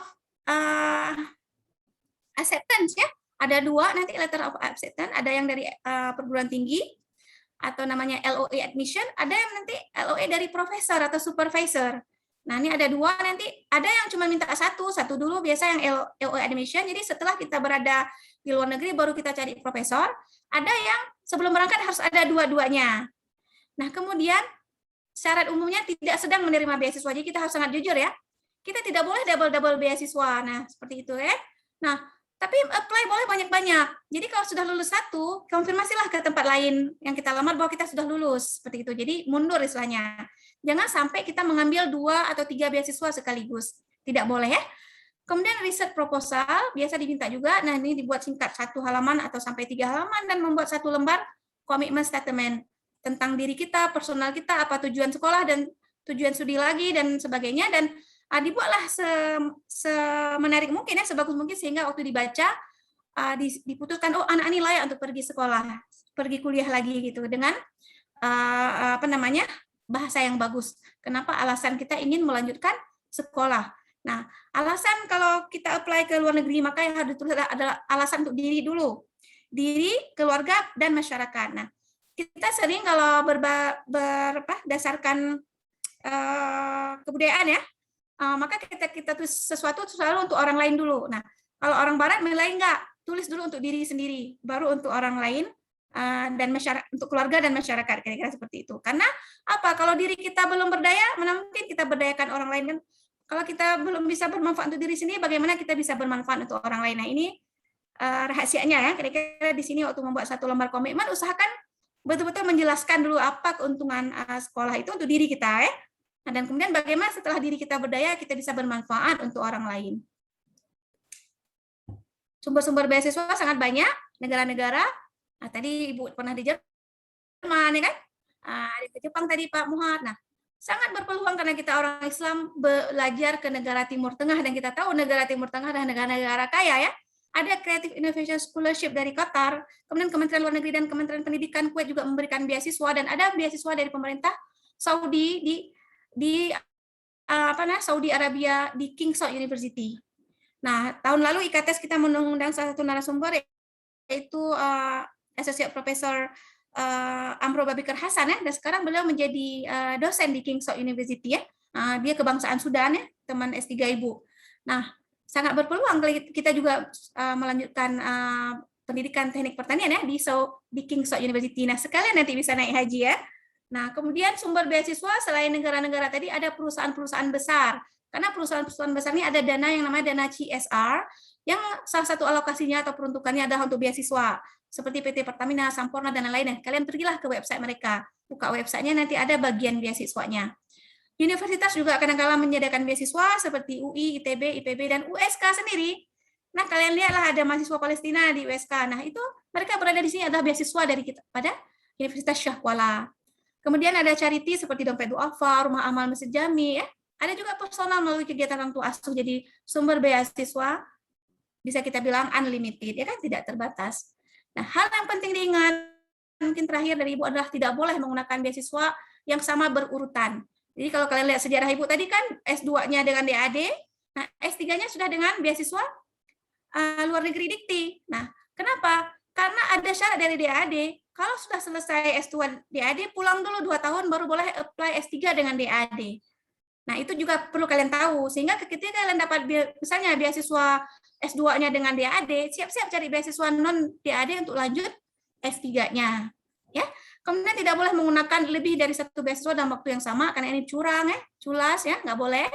Dan kemudian beasiswa ada amanah harus digunakan dengan penuh tanggung jawab. Ada banyak ya orang yang sudah pergi dengan beasiswa, kemudian pulang tidak selesai. Nah, ini adalah satu hal yang tidak boleh terjadilah. Jadi diusahakan dulu, kecuali ada hal yang memang kemudian ditakdirkan oleh Allah kita tidak selesai ya. Di luar kemampuan manusia tentu ada. Nah, tapi ketika kita memegang beasiswa, maka kita niatkanlah harus selesai. Kita buat rencana-rencana yang bagus supaya sekolah kita menjadi prioritas dan kemudian kita bisa selesai tepat waktu. Nah, akhirnya mungkin ini yang bisa Ibu share. Moga-moga bisa menjadi penyemangat ya bagi semuanya untuk ya berburu tadi beasiswa. Jadi harus cari alat buru ya, alat buru yang bagus, yang efisien. Silahkan berburu beasiswa dan timingnya memang sekarang, bukan nanti setelah sidang ya. bukan nanti ketika sedang penelitian. Nah, kira-kira sekarang berburu informasi sehingga di saatnya nanti tinggal melempar pancingnya. Jadi sekarang disiapkan. Nah, mungkin ini saja yang bisa disampaikan. Lebih dan kurang Ibu mohon maaf ya. Ibu kembalikan kepada moderator. Terima kasih.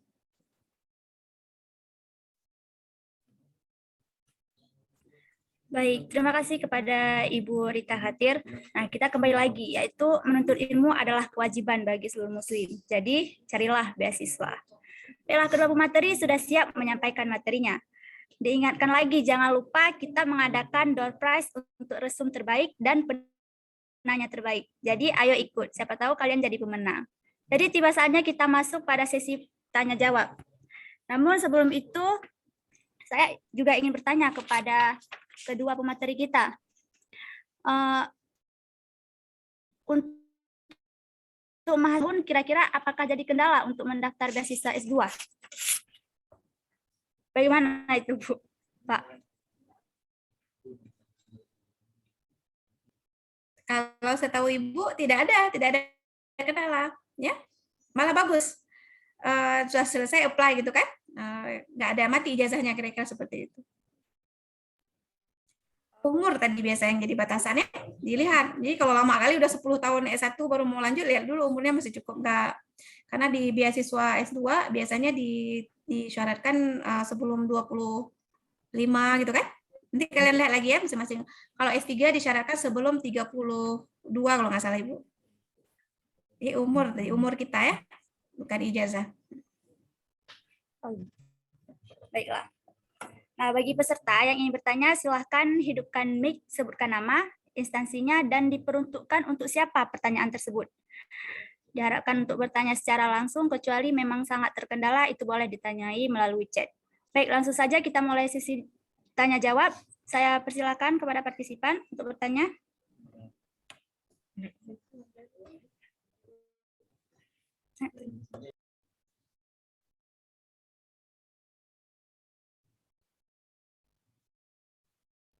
Kalau misalnya ada yang malu bisa di kolom chat juga ya.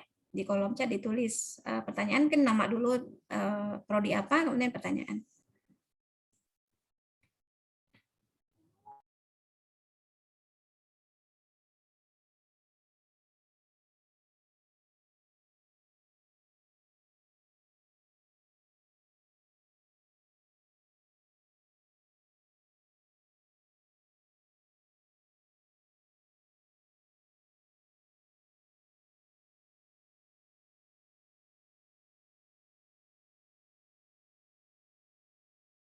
Kalian lihat dulu je mau maju ibu kata kan. Kalian tahu. Kalian yang muda. Lupa.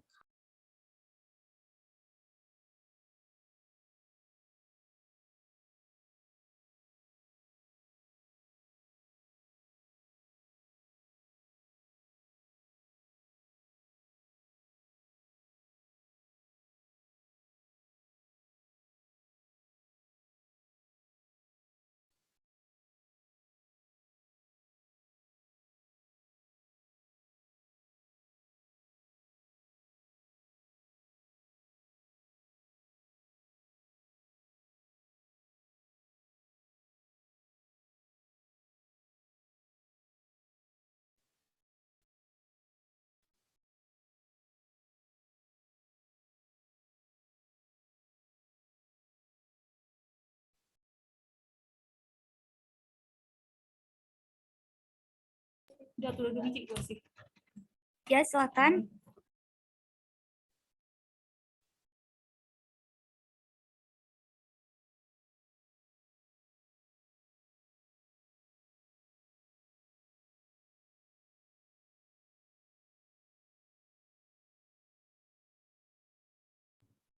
Ada satu di kolom chat nih, Suci. Ada 2 nih yang masuk.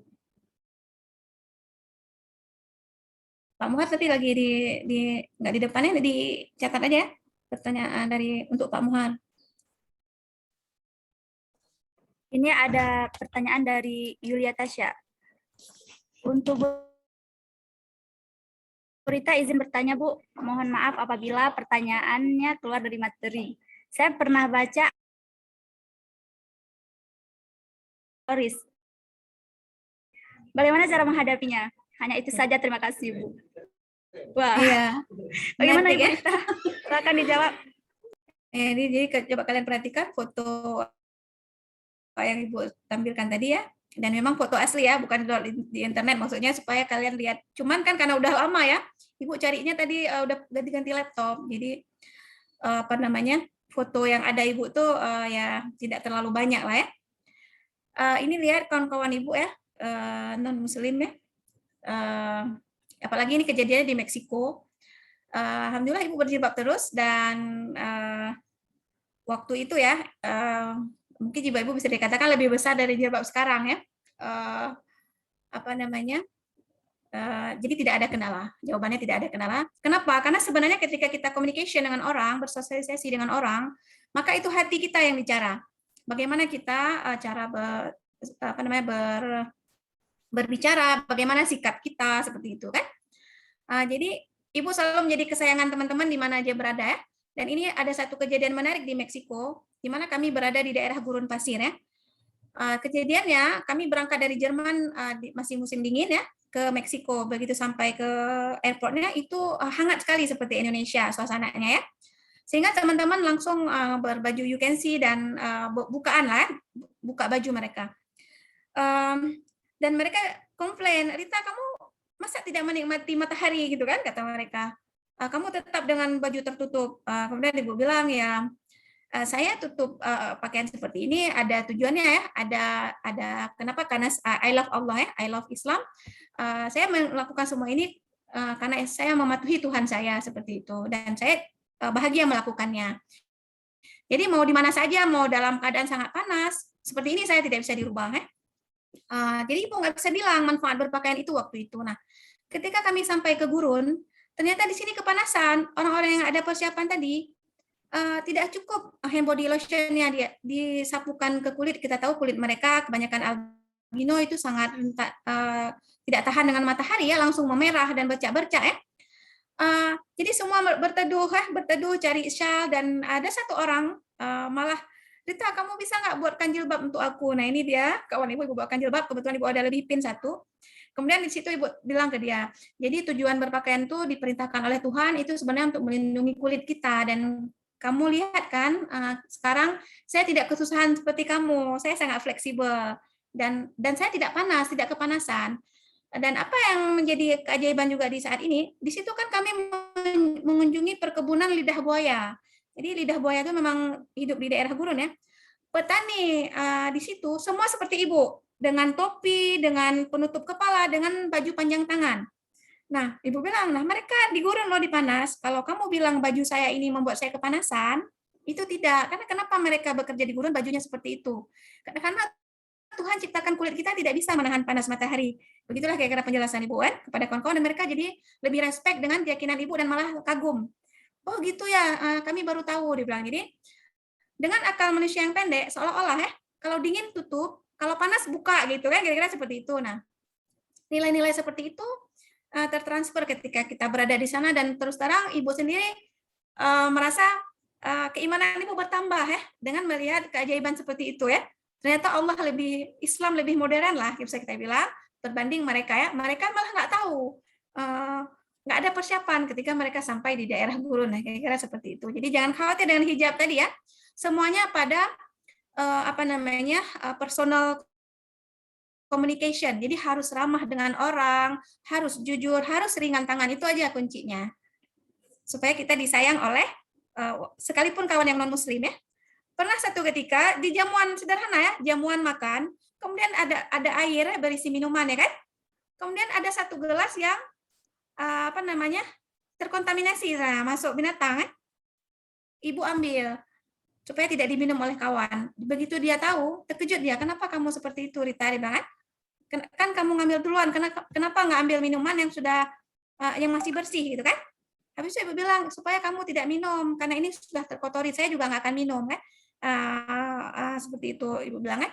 Jadi mereka bilang, kamu sayang kali ya sama aku. Jadi seperti itulah kira-kira. Padahal yang kita jalankan hanyalah nilai-nilai Islam ya, bahwa kita melindungi juga kawan kita seperti itu. Nah, itulah kunci supaya kita disayangi, dan mungkin kalau lebih lama kita berada di sana, kita malah bisa mengajak mereka, mengislamkan mereka ya, secara apa namanya, perbuatan ya. Jadi mereka akan masuk Islam sendirilah ketika mereka cinta dengan kita, tahu kepribadian kita yang bagus ya kan.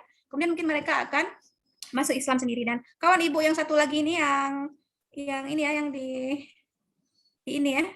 Memang waktu itu ibu udah lupa pula ya kan, udah lama yang ini ya. Dia malah jadikan ibu tempat curhat. Jadi kalau dia ada masalah, dia pasti datang ke apartemen ibu cerita. Dan kemudian dia bilang, Rita, kamu itu kenapa selalu bisa menyejukkan hati? Dia bilang, apakah kamu tidak punya masalah dalam hidup?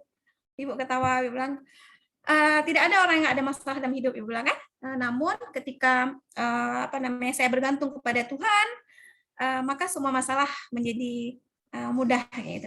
Tapi kalau kita tidak ada tempat bergantung, itulah yang membuat kita terombang-ambing dengan kehidupan, misalnya mungkin seperti ada orang yang bunuh diri dan segalanya. Jadi mudah kali Ibu jawab soal-soal seperti itu yang kemudian diakui oleh teman-teman, luar biasa sekali khazanah keilmuan kamu seperti itu. Padahal nggak ada kan, ilmu Ibu kan cuman yang berusaha menjadi muslim sesuai dengan modal yang sudah diberikan oleh orang tua.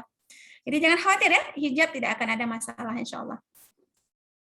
Ada satu yang sangat strict lagi yang Ibu, sampai sekarang Ibu masih seperti itu, insya Allah. Ibu tidak berjabat tangan dengan laki-laki. Ya. Jadi itu kan malah lebih strict ya. Apakah kemudian mereka akan marah dan menganggap kita so eksklusif? Enggak, karena kemudian Ibu menjelaskan, I have wudu, I have to pray 5 times a day ya. Jadi kalau batal wudu kan nggak bisa sholat lagi. Jadi kita buat alasan itu. Jangan kita nggak salam dengan mereka, kita bilang karena kamu najasun, bernajis. Kan ada ayat innamal musyrikin najasun. Nah, sebenarnya hanya kalimat saja dibalik. Saya tidak bisa bersalaman karena saya ada wudu. Kalau batal wudu saya nggak bisa salaman. Saya bukan hanya nggak bisa salaman dengan kamu, dengan apa namanya, orang muslim yang laki-laki juga enggak. Selesai masalah. Mereka malah respect. Dan kalau adik-adik apa anak-anak mau tahu ya, waktu Ibu kuliah dan Ibu selalu salat ya, dikasih ruang PhD itu besar, jadi ada 2 orang student di situ. Nah, begitu dilihat Ibu rajin sholat, kemudian Ibu ini profesornya langsung ganti, teman laki-laki dipindahin, dimasukkan PhD perempuan sama Ibu, namanya si Emi, kemudian jadi kawan akrab juga sama Ibu. Kenapa? Karena dibilang, Rita kamu pasti lebih senang kalau comfortable kalau teman seruangan itu yang perempuan, walaupun kan anak Jerman kan. Oh ya, terima kasih Prof. Kemudian dikasih lagi tempat untuk sholat. Karena Ibu kan sholat di mana aja, misalnya kan bawa ini kan. Terus dibilang, Rita kalau kamu sholat di situ nggak nyaman, yang di ruangan ini kamu sholat. Nah, jadi seperti itu ya. Tapi jangan kita minta. Jadi kan yang kita berperilaku baik, kemudian malah kita memang direspek dan itu apa namanya, Ibu lihat ya mereka hebat lah. Orang negara maju itu seperti itu. Pola pikirnya itu sangat menghargai orang lain ya. Jadi jangan khawatir ya. Dengan hijab ya, malah Ibu bisa sukses survive dengan tidak bersalaman dengan cowok ya. Nah, bukan marah Profesor Ibu ternyata salut dan bilang bahwa Ibu adalah orang yang berkarakter, dianggap orang berkarakter. Nah, seperti itu.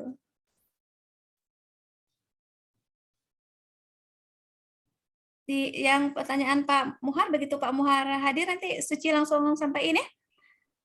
Baik Bu. Jangan sampai kehilangan, coba di copy paste dulu ke apa namanya, ke laptop Suci. Ini pertanyaan ke Ibu lagi ya. Yang di bawah Pak Muhar nih ya, yang dari moderator ya. Yang paling penting kita persiapkan untuk mengapply beasiswa. Semua penting ya. Semua penting yang dibilang tadi. Harus ada TOEFL, harus belajar TOEFL, harus belajar bahasa Inggris. Bukan belajar TOEFL ya, salah sebenarnya. Harus belajar bahasa Inggris. Kalau sudah bisa bahasa Inggris, nanti kalian cari opini Ibu di Lemah TOEFL. Ada Ibu pernah tulis di Serambi, itu sharing pengalaman Ibu ya. Kita salah kalau belajar TOEFL. Karena yang kita pelajari di TOEFL, kemudian ikut tes, lulus karena baru les. Beberapa tahun kemudian kita ikut tes TOEFL, gagal lagi. Dan begitu kita misalnya harus ke luar negeri, kita belum sanggup kuliah dalam bahasa Inggris atau menulis dalam bahasa Inggris tesisnya, tugas-tugas dan lain sebagainya. Jadi yang dipelajari itu bahasa Inggris. TOEFL itu kan salah satu ujian untuk mengetes kemampuan bahasa Inggris. Jadi kalau kita bisa bahasa Inggris, kapan aja di tes TOEFL siap. Nah itu sudah Ibu buktikan ya. Ibu tes TOEFL sebelum nulis opini ke Serambi. Setelah sekitar lebih 6 tahun, Ibu tidak pernah pegang soal TOEFL, tidak pernah les TOEFL ya. Malah Ibu pulangnya kan 2011 dari Jerman. Ibu ikut tes TOEFL di 2014 atau 2015. Langsung, tapi nilainya tetap di 550. Padahal IBT ya, yang kita bayar mahal untuk ikutnya. Baru Ibu tulis opini itu. Jadi yang pelajari bahasa Inggris, jangan belajar TOEFL. Pelajari bahasa Inggris, kalau bahasa Inggris bisa dikuasain, ya TOEFL-nya bisa gitu. Kemudian salah satunya mengikuti webinar seperti ini. Kalau mau ke Jerman, sharing dengan alumni-alumni Jerman supaya tahu di sana jangan terjadi yang namanya culture shock. Jadi jangan culture shock itu buat kita nggak betah, pingin pulang. Nah, itu kalau kita berada, sebenarnya culture shock juga terjadi ketika kita sekolah ke Jawa, kita sekolah ke Medan gitu kan.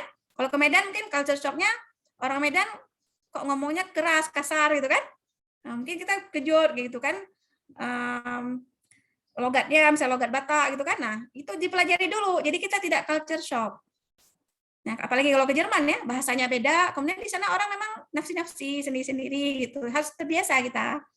Kita juga mandiri. Sebenarnya mandiri artinya. Jadi seperti Ibu di sini pun Ibu selalu mandiri. Jadi ketika di Jerman no problem ya. Ibu juga bisa mandiri, nggak ada masalah. Pelajari tadi yang semualah yang ada konten di ini harus dipersiapkan. Nah, itulah bahwa kita berniat untuk belajar ke sana. Jadi ketika ada masalah-masalah, Ibu juga begitu. Sampai ke Jerman pernah ada momen, aduh kayaknya aku nggak sanggup mau pulang aja gitu kan. Tapi itu dibunuh dengan komitmen. Harus selesai kuliah ini biar orang tua senang. Kira-kira seperti itu. Harus selesai kuliah ini karena perginya dengan beasiswa. Ini kan uang negara gitu kan, uang yang amanah orang, kira-kira seperti itu. Ada kita force diri kita didik diri kita itu untuk menyelesaikan amanah.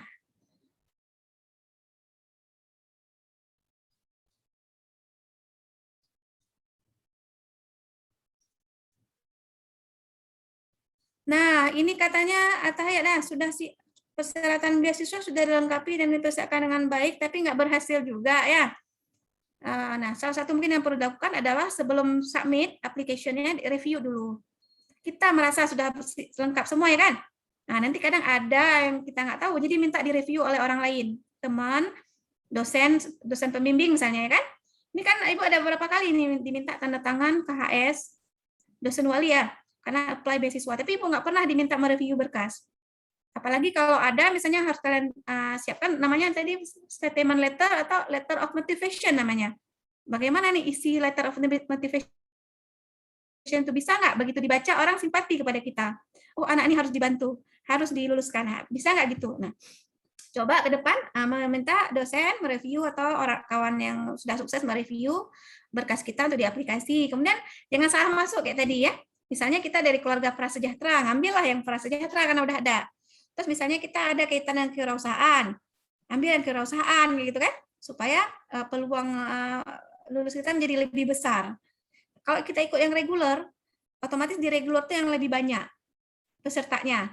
Jadi peluang menang kita menjadi lebih kecil karena kita tahu bahwa misalnya beasiswa itu ada katakanlah misalnya 1 miliar. Nah, berapa orang daftar kayak gitu kan? Maka peluang kita adalah dibagilah dengan dana yang tersedia seperti itu. Nah, sebelum Ibu lulus S2 ke Jerman tahun 2006, Ibu juga gagal di tahun 2005. Ibu mengambil beasiswa ke Belanda, Groningen. Jadi jangan patah semangat. Bukan harus lulus terus, lulus gagal dulu berarti nggak rezeki di situ, dicoba lagi, nah kira-kira seperti itu ya. Jadi bukan Ibu begitu apply lulus terus, lulus semua, nggak ada hambatan, ada nggak lulusnya. Malah waktu itu teringat Ibu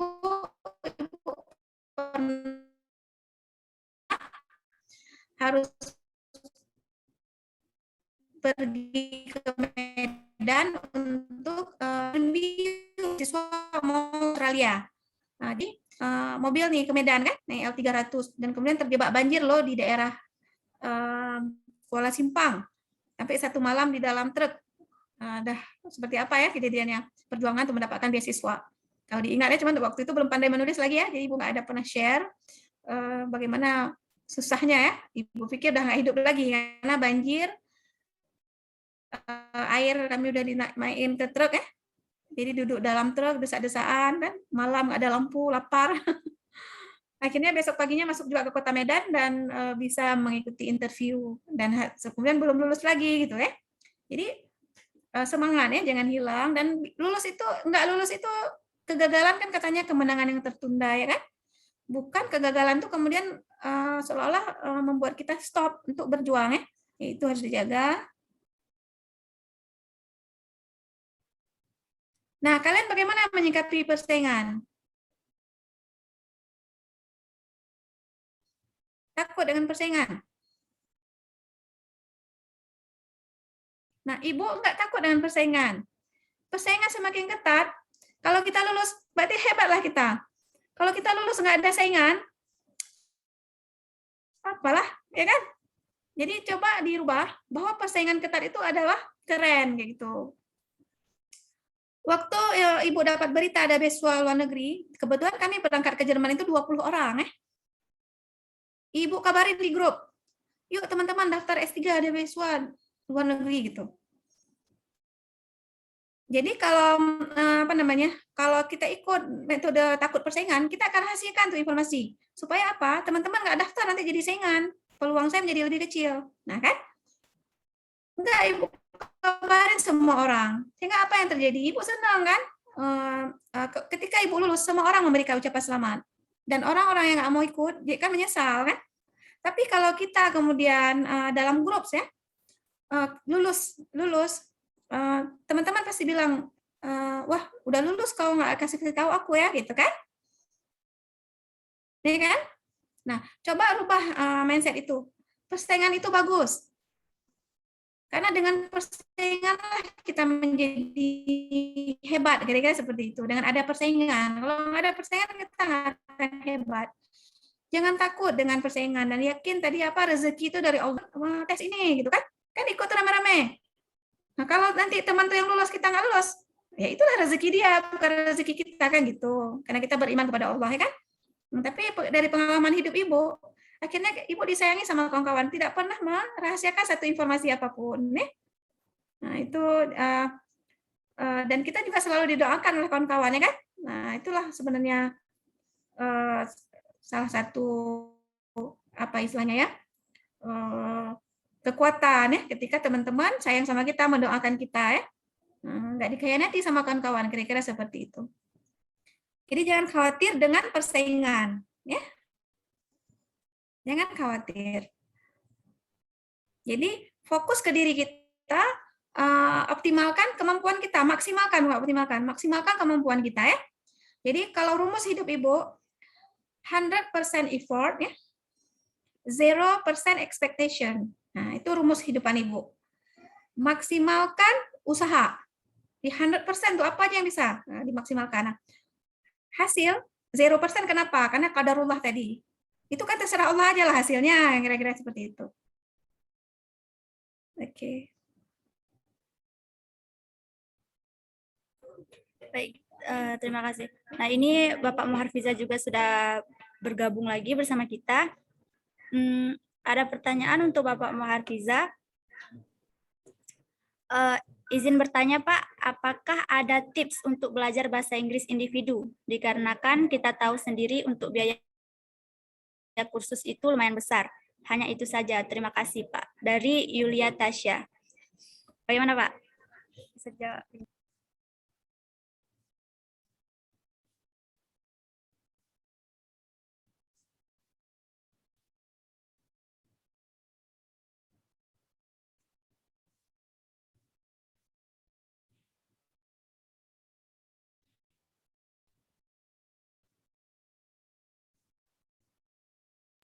Bapak, mic Bapak. Ya, mohon maaf. Baik. Terkait dengan bahasa Inggris, jadi di internet maupun di luar sana itu sepertinya sudah banyak dokumen-dokumen yang terkait dengan bahasa Inggris. Jadi sebetulnya agak mudah kita untuk mengekstrak itu, mengambil datanya, belajar secara online ataupun mendengar secara online. Nah, tapi memang dalam berkomunikasi dalam bahasa Inggris, khususnya untuk ujian, banyak sekali trik-trik yang harus dipersiapkan gitu. Nah, kalau memang kita memiliki keterbatasan dalam hal biaya untuk misalnya TOEFL preparation kah atau English preparation kah atau apa itu, dengan kemudahan media saat ini, saya rasa adik-adik ini atau teman-teman semua dengan sangat mudahnya untuk mendownload katakanlah listening comprehension atau writing comprehension atau speaking misalnya. Nah, memang dalam bahasa Inggris itu diperlukan juga tutor sebetulnya ya. Tutor artinya, saya rasa di sastra Inggris di Unsri ada ya. Nah, carilah teman-teman sastra Inggris, tolong dong ente ajarin saya lah, kira-kira gimana nih saya seperti ini ya. Mungkin dengan cara kita bersama dengan teman-teman, saya rasa bisa mengupgrade lah bahasa Inggris kita nanti. Untuk mengetahui udah sampai mana sih kemampuan bahasa Inggris kita, ya sekali-kali lah dites. Ya prediction lah boleh. Untuk mengetahui ya sebelum kita tes betulan gitu, tes betulan. Gitu Mbak Suci. Jadi artinya banyak di luar sana file, kemudian cara atau bahkan software untuk melakukan berlatih bahasa Inggris secara mandiri. Kira-kira gitu Mbak. Dan mohon maaf ya, saya sekalian on off ini karena kebetulan kita memang sedang lagi ada meeting dengan inspektorat yang terkait dengan review kampus kita untuk bangunan. Ya, mangga silakan. Oke, baik. Terima kasih. Dan ini ada juga pertanyaan untuk Bapak Muharfiza lagi dari Safna Mariza. Izin bertanya untuk Bapak Muharfiza, mohon maaf jika pertanyaannya keluar dari materi. Mengenai mahasiswa penerima beasiswa, banyak yang terdapat beasiswa yang disalahgunakan oleh mahasiswa, seperti digunakan untuk hal-hal yang dianggap kurang penting. Contoh membeli pakaian, iPhone, yang sekarang menjadi hal yang paling tabu di kalangan. Sebagian beasiswa bukan untuk mendukung pendidikan lagi, tetapi untuk gaya hidup. Sedangkan banyak mahasiswa yang rela bercucuran air keringat dan air mata untuk kuliah. Bagaimana tanggapan Bapak mengenai masalah tersebut? Dan kira-kira apa solusi untuk mengatasi hal itu agar beasiswa bisa diterima oleh mahasiswa yang benar-benar membutuhkan? Terima kasih. Ini kembali lagi pada individu kita masing-masing ya. Ketika kita merasa bahwa beasiswa itu kan sebetulnya untuk mensupport bagian dari kehidupan kita selama kita studi. Apabila kita merasa, kita katakanlah beasiswa yang ada di dalam negeri sendiri, ketika S1 mendapatkan beasiswa atau ketika S2 mendapatkan beasiswa, saya merasa bahwa saya nggak layak ya. Jadi ya untuk apa di-apply kira-kira. Jadi itu kembali lagi kepada diri masing-masing. Jadi tidak bisa saya memaksakan bahwa Anda mampu, Anda tidak harus untuk mengapply, tapi kalau dirinya mau seperti itu ya bagaimana. Jadi kembali lagi lah, kalau dia memahami diri dia, kemudian melihat bahwa ada orang lain yang lebih membutuhkan daripada saya, seharusnya dia berpikir, karena ini kan pembelajaran untuk pembelajaran dewasa ya bagi kita semua. Begitu Mbak Cici. Kemudian saya juga menambahkan, ketika kita sekolah ke luar itu, memang pada awalnya kita merasa seperti wah kita paling jago nih. Sudah sampai di sana, we are nothing. Bayangkan, kita bukan apa-apa. Teknologi yang atau keilmuan yang kita terima dulu itu obsolete, nggak bisa lagi dipakai. Terus ada, mohon maaf sebentar ya.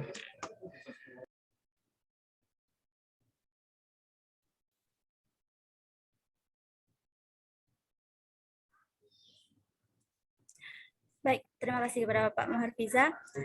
Dan ini ada satu lagi pertanyaan untuk Ibu Rita dari Desi Nolianti.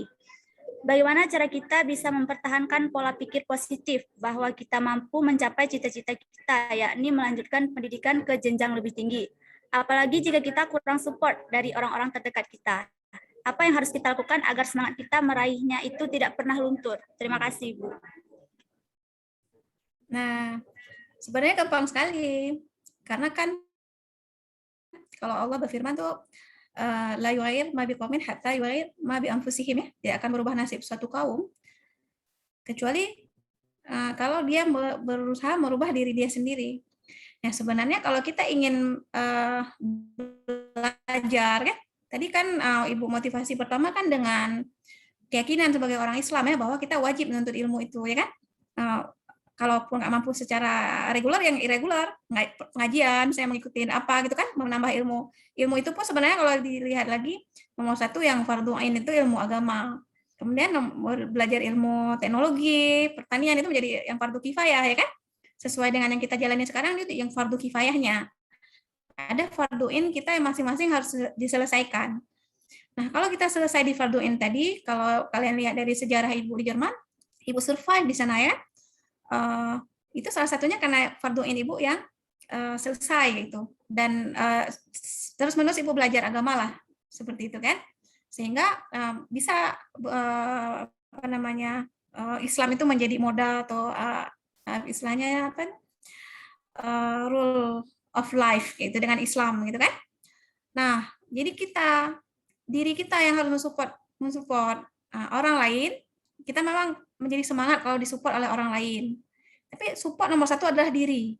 Betapa banyak kalau kita lihat anak yang tidak berhasil, terutama anak-anak orang kaya, orang tuanya apa yang nggak support, semua dikasih mobil, dikasih handphone, ya, dikasih laptop, nggak berhasil juga kuliah dia. Apa? Karena miss daripada internal support, self support. Jadi modal pertama itu diri kita dulu. Kalau diri kita sudah mensupport diri kita untuk sekolah, insya Allah, walaupun kurang support orang tua, kurang support saudara, kurang support kawan, nggak ada masalah. Karena itu orang lain, eksternal. Jadi kita dulu, ya. Tadi sesuai dengan firman Allah itu diri sendiri. Nah, ada satu kata apa namanya yang Ibu dapat minggu lalu di handphone Ibu keluar, ya. Kalau nggak salah Ibu dari Jack Ma, ya. Jadi dia katakan, kalau kamu lahir miskin itu bukan salah kamu. Tapi kalau kamu meninggal miskin itu salah kamu. Jadi lihat, ya, kalau kita lahir itu bukan kesalahan kita kan, dari mana kita lahir itu kan. Tapi ketika kita meninggal saya masih miskin, nah itu salah kita karena tidak mengoptimalkan potensi kita sebagai manusia untuk merubah kehidupan, untuk mendapatkan kehidupan yang lebih baik. Jadi gitu, ya. Yang penting nomor satu tuh, nama itu kita. Saya mau belajar, saya punya cita-cita yang harus direalisasikan. Nah, insya Allah dengan usaha kita dan kemudian berdoa, Allah akan bantu dengan banyak caranya seperti itu, ya. Jadi harus semangat, ya. Boleh mencari external support, tapi jangan lupakan bahwa internal support lah yang paling menentukan, ya. Mungkin itu saja dari Ibu. Mohon izin menambahkan deh, ya, biar tambah seru ini. Iya. Ya,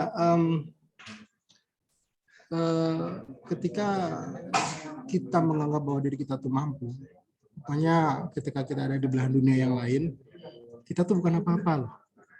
Artinya ilmu kita tuh sedikit sekali. Nah, ini merupakan kesempatan kita untuk menimba ilmu lebih banyak lagi, seperti kan disampaikan oleh Bu Rita. Artinya peluang ketika kalian telah berada di sana itu merupakan kesempatan yang sangat baik. Jangan disia-siakan. Kalian bisa memahami selain karakter orang, kemudian perkembangan ilmu dan teknologi itu seperti apa, kemudian kesempatan kalian untuk ketemu orang-orang hebat. Kebetulan Kyoto itu kan universitas yang agak ya mungkin di bawah 50 dunia lah, ya, kira-kira 38 atau 40-an di ranking dunia seperti itu. Banyak sekali Nobel orang-orang yang menerima Nobel itu dari Kyoto. Nah, ya walaupun kita nggak berisikusi, setidaknya bisa foto bareng sama Bapak itu. Misalnya saya pernah foto bareng dengan penemu LED untuk dari fisika, ya. Kemudian dari profesor-profesor yang memang profesor dari Kyoto yang meneliti mengenai iPS cell. Jadi bisa belajar kita dari orang-orang seperti itu. Artinya ini kesempatan bagi kalian untuk tidak jangan tanggung-tanggung buat belajar. Ketika sampai di sana ada kesempatan untuk conference ke seluruh dunia. Tadi Bu Rita juga cerita kan, bercerita ada di ETH Zurich di Meksiko atau di mana. Nah, ini merupakan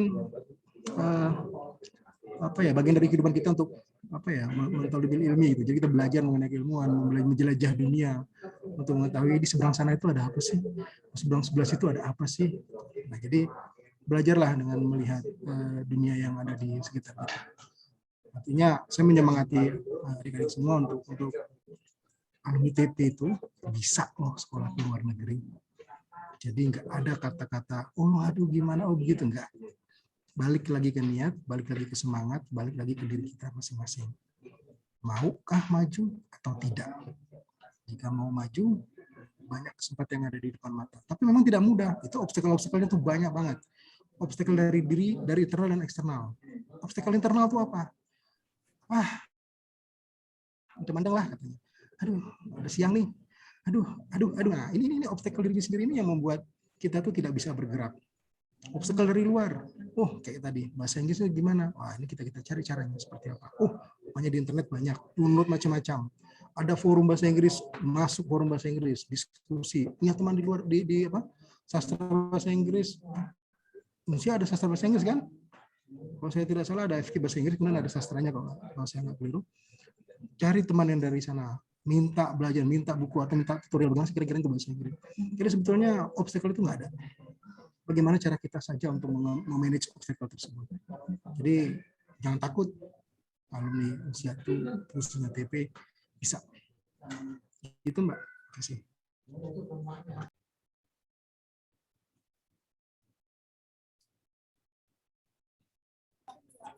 Baik, terima kasih kepada Bapak Muharfiza.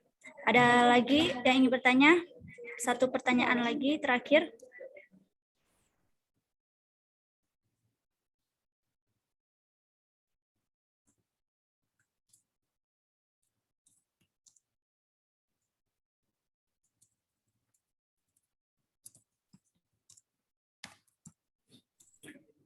Jadi juga ada di chat dari Nurhalis Banurea.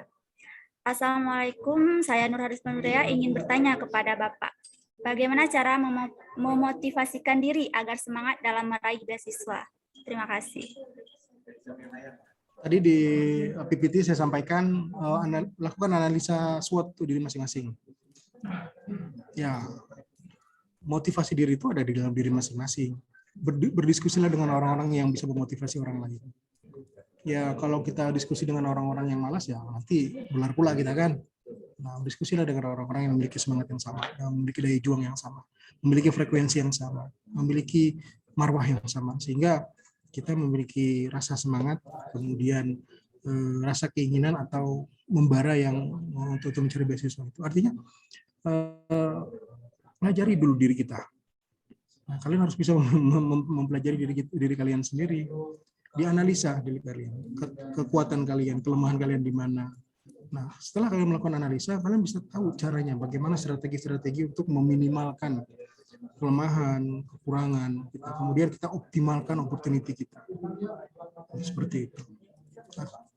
Jadi pahami diri, berdiskusi dan berkomunikasi dan berkumpullah dengan orang-orang yang baik, berkumpullah dengan orang-orang yang memiliki motivasi yang positif.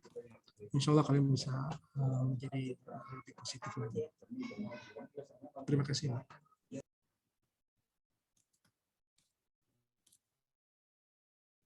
Baik, terima kasih kepada Pak Nurhalis. Terima kasih juga kepada penanya. Kita akhiri di sini sesi pertanyaan kita. Jadi yang dapat saya simpulkan dari dua pemateri kita pada hari ini yaitu jangan menyerah sebelum memulai. Karena beasiswa sejati itu terdiri dari mengetahui, bukan hal-hal apa yang ada, tetapi apa artinya. Itu bukan ingatan, melainkan penilaian. Baik, terima kasih kepada dua pemateri kita, Ibu Dr. Rita Khatir dan Bapak Dr. Muharfiza yang sudah berhadir pada hari ini dan menyampaikan materinya dengan sangat luar biasa. Dan dengan itu saya juga Sucirani, tapi kita akan mengadakan sesi foto dulu bersama. Kepada panitia, untuk slide pertama, kepada partisipan diharapkan untuk mengaktifkan kameranya karena kita akan mengadakan foto sesi bersama. Ini partisipannya nih aktif kameranya pas foto aja ini.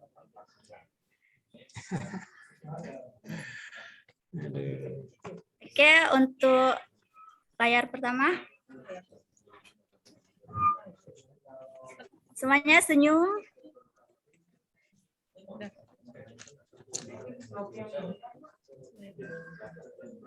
Oke, lanjut di layar kedua.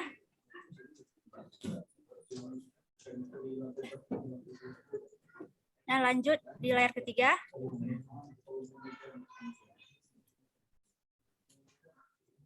Oke. Terima kasih kepada semuanya. Saya sebagai moderator juga mohon maaf apabila ada kesalahan kata ataupun perbuatan. Saya akhiri. Wabillahi taufiq wa hidayah. Assalamualaikum warahmatullahi wabarakatuh. Waalaikumsalam. Waalaikumsalam warahmatullahi wabarakatuh. Terima kasih ya, sampai jumpa lagi. Terima Terima kasih kasih semua. Maria. Terima kasih. Sama-sama Rita. Ini kebetulan ada Yani di sini Rita. Ada mana? Lagi di depan tadi kan ketemu Oh, iya. Muhar. Jadi ya Temur keluar masuk aja tadi. Oh ya, kapan-kapan kalau kita bisa meeting yang alumni kan bisa di Zoom kan? Ah, betul. Kita ketemu Yani atau apa? Siap lah. Udah siap S3-nya? Yani, saya nggak nanya ke situ. Oh, oke. Oke, thank you ya. Sampai jumpa lagi. Ya, jumpa lagi. Terima kasih.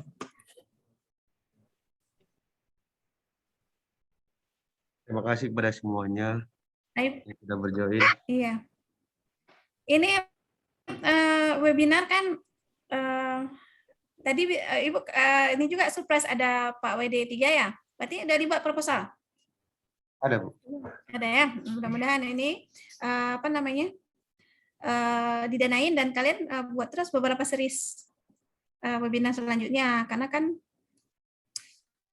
untuk lebih mengarahkan kan narasumber tuh dikasih tutorial apa konten materi yang kalian harapkan. Misal nanti kita undang Pak T. Ferijal kan. Pak T. Ferijal tuh dia di Australia ada, di Amerika ada. Pak Darwin, dia juga pengalaman di Australia ya, pengasal Ibu, dan di Amerika juga. Jadi menarik kan, kalau Ibu kan tadi share yang Jerman itu kan Ibu nggak tahu sama sekali yang Fulbright. Kalau Pak T. Ferijal dia Fulbright, yang Amerika. Nah, jadi kalian buat beberapa sesi, jadi kita dapat ilmu nih, kalau mau ke Amerika gimana, kalau mau ke Jerman gimana gitu. Kan banyak pilihan, semakin banyak pilihan peluangnya semakin besar kan. Ini di sisi satu orang ya, misalnya Tahiyat misalnya, apply juga yang ke Jerman di Fulbright, di AD, apply juga yang ke Amerika di Fulbright gitu kan, yang LPDP gitu. Karena udah tahu bisa mengapply ke beberapa tempat. Tinggal nanti kalau sudah lulus, dipilih salah satu. Kalau lulus beberapa, dipilih satu. Yang lainnya mengundurkan diri. Jadi begitu dia caranya. Yang nggak boleh menipu, culas, mengambil semua. Ya, itu yang nggak boleh. Tuh, jadi Ibu berharap dilanjutkan kegiatan yang positif. Anytime konsultasi, silakan ya. Baik. Oke, Bu Elif juga ya. Terima kasih banyak, Bu Rita. See you, Rita.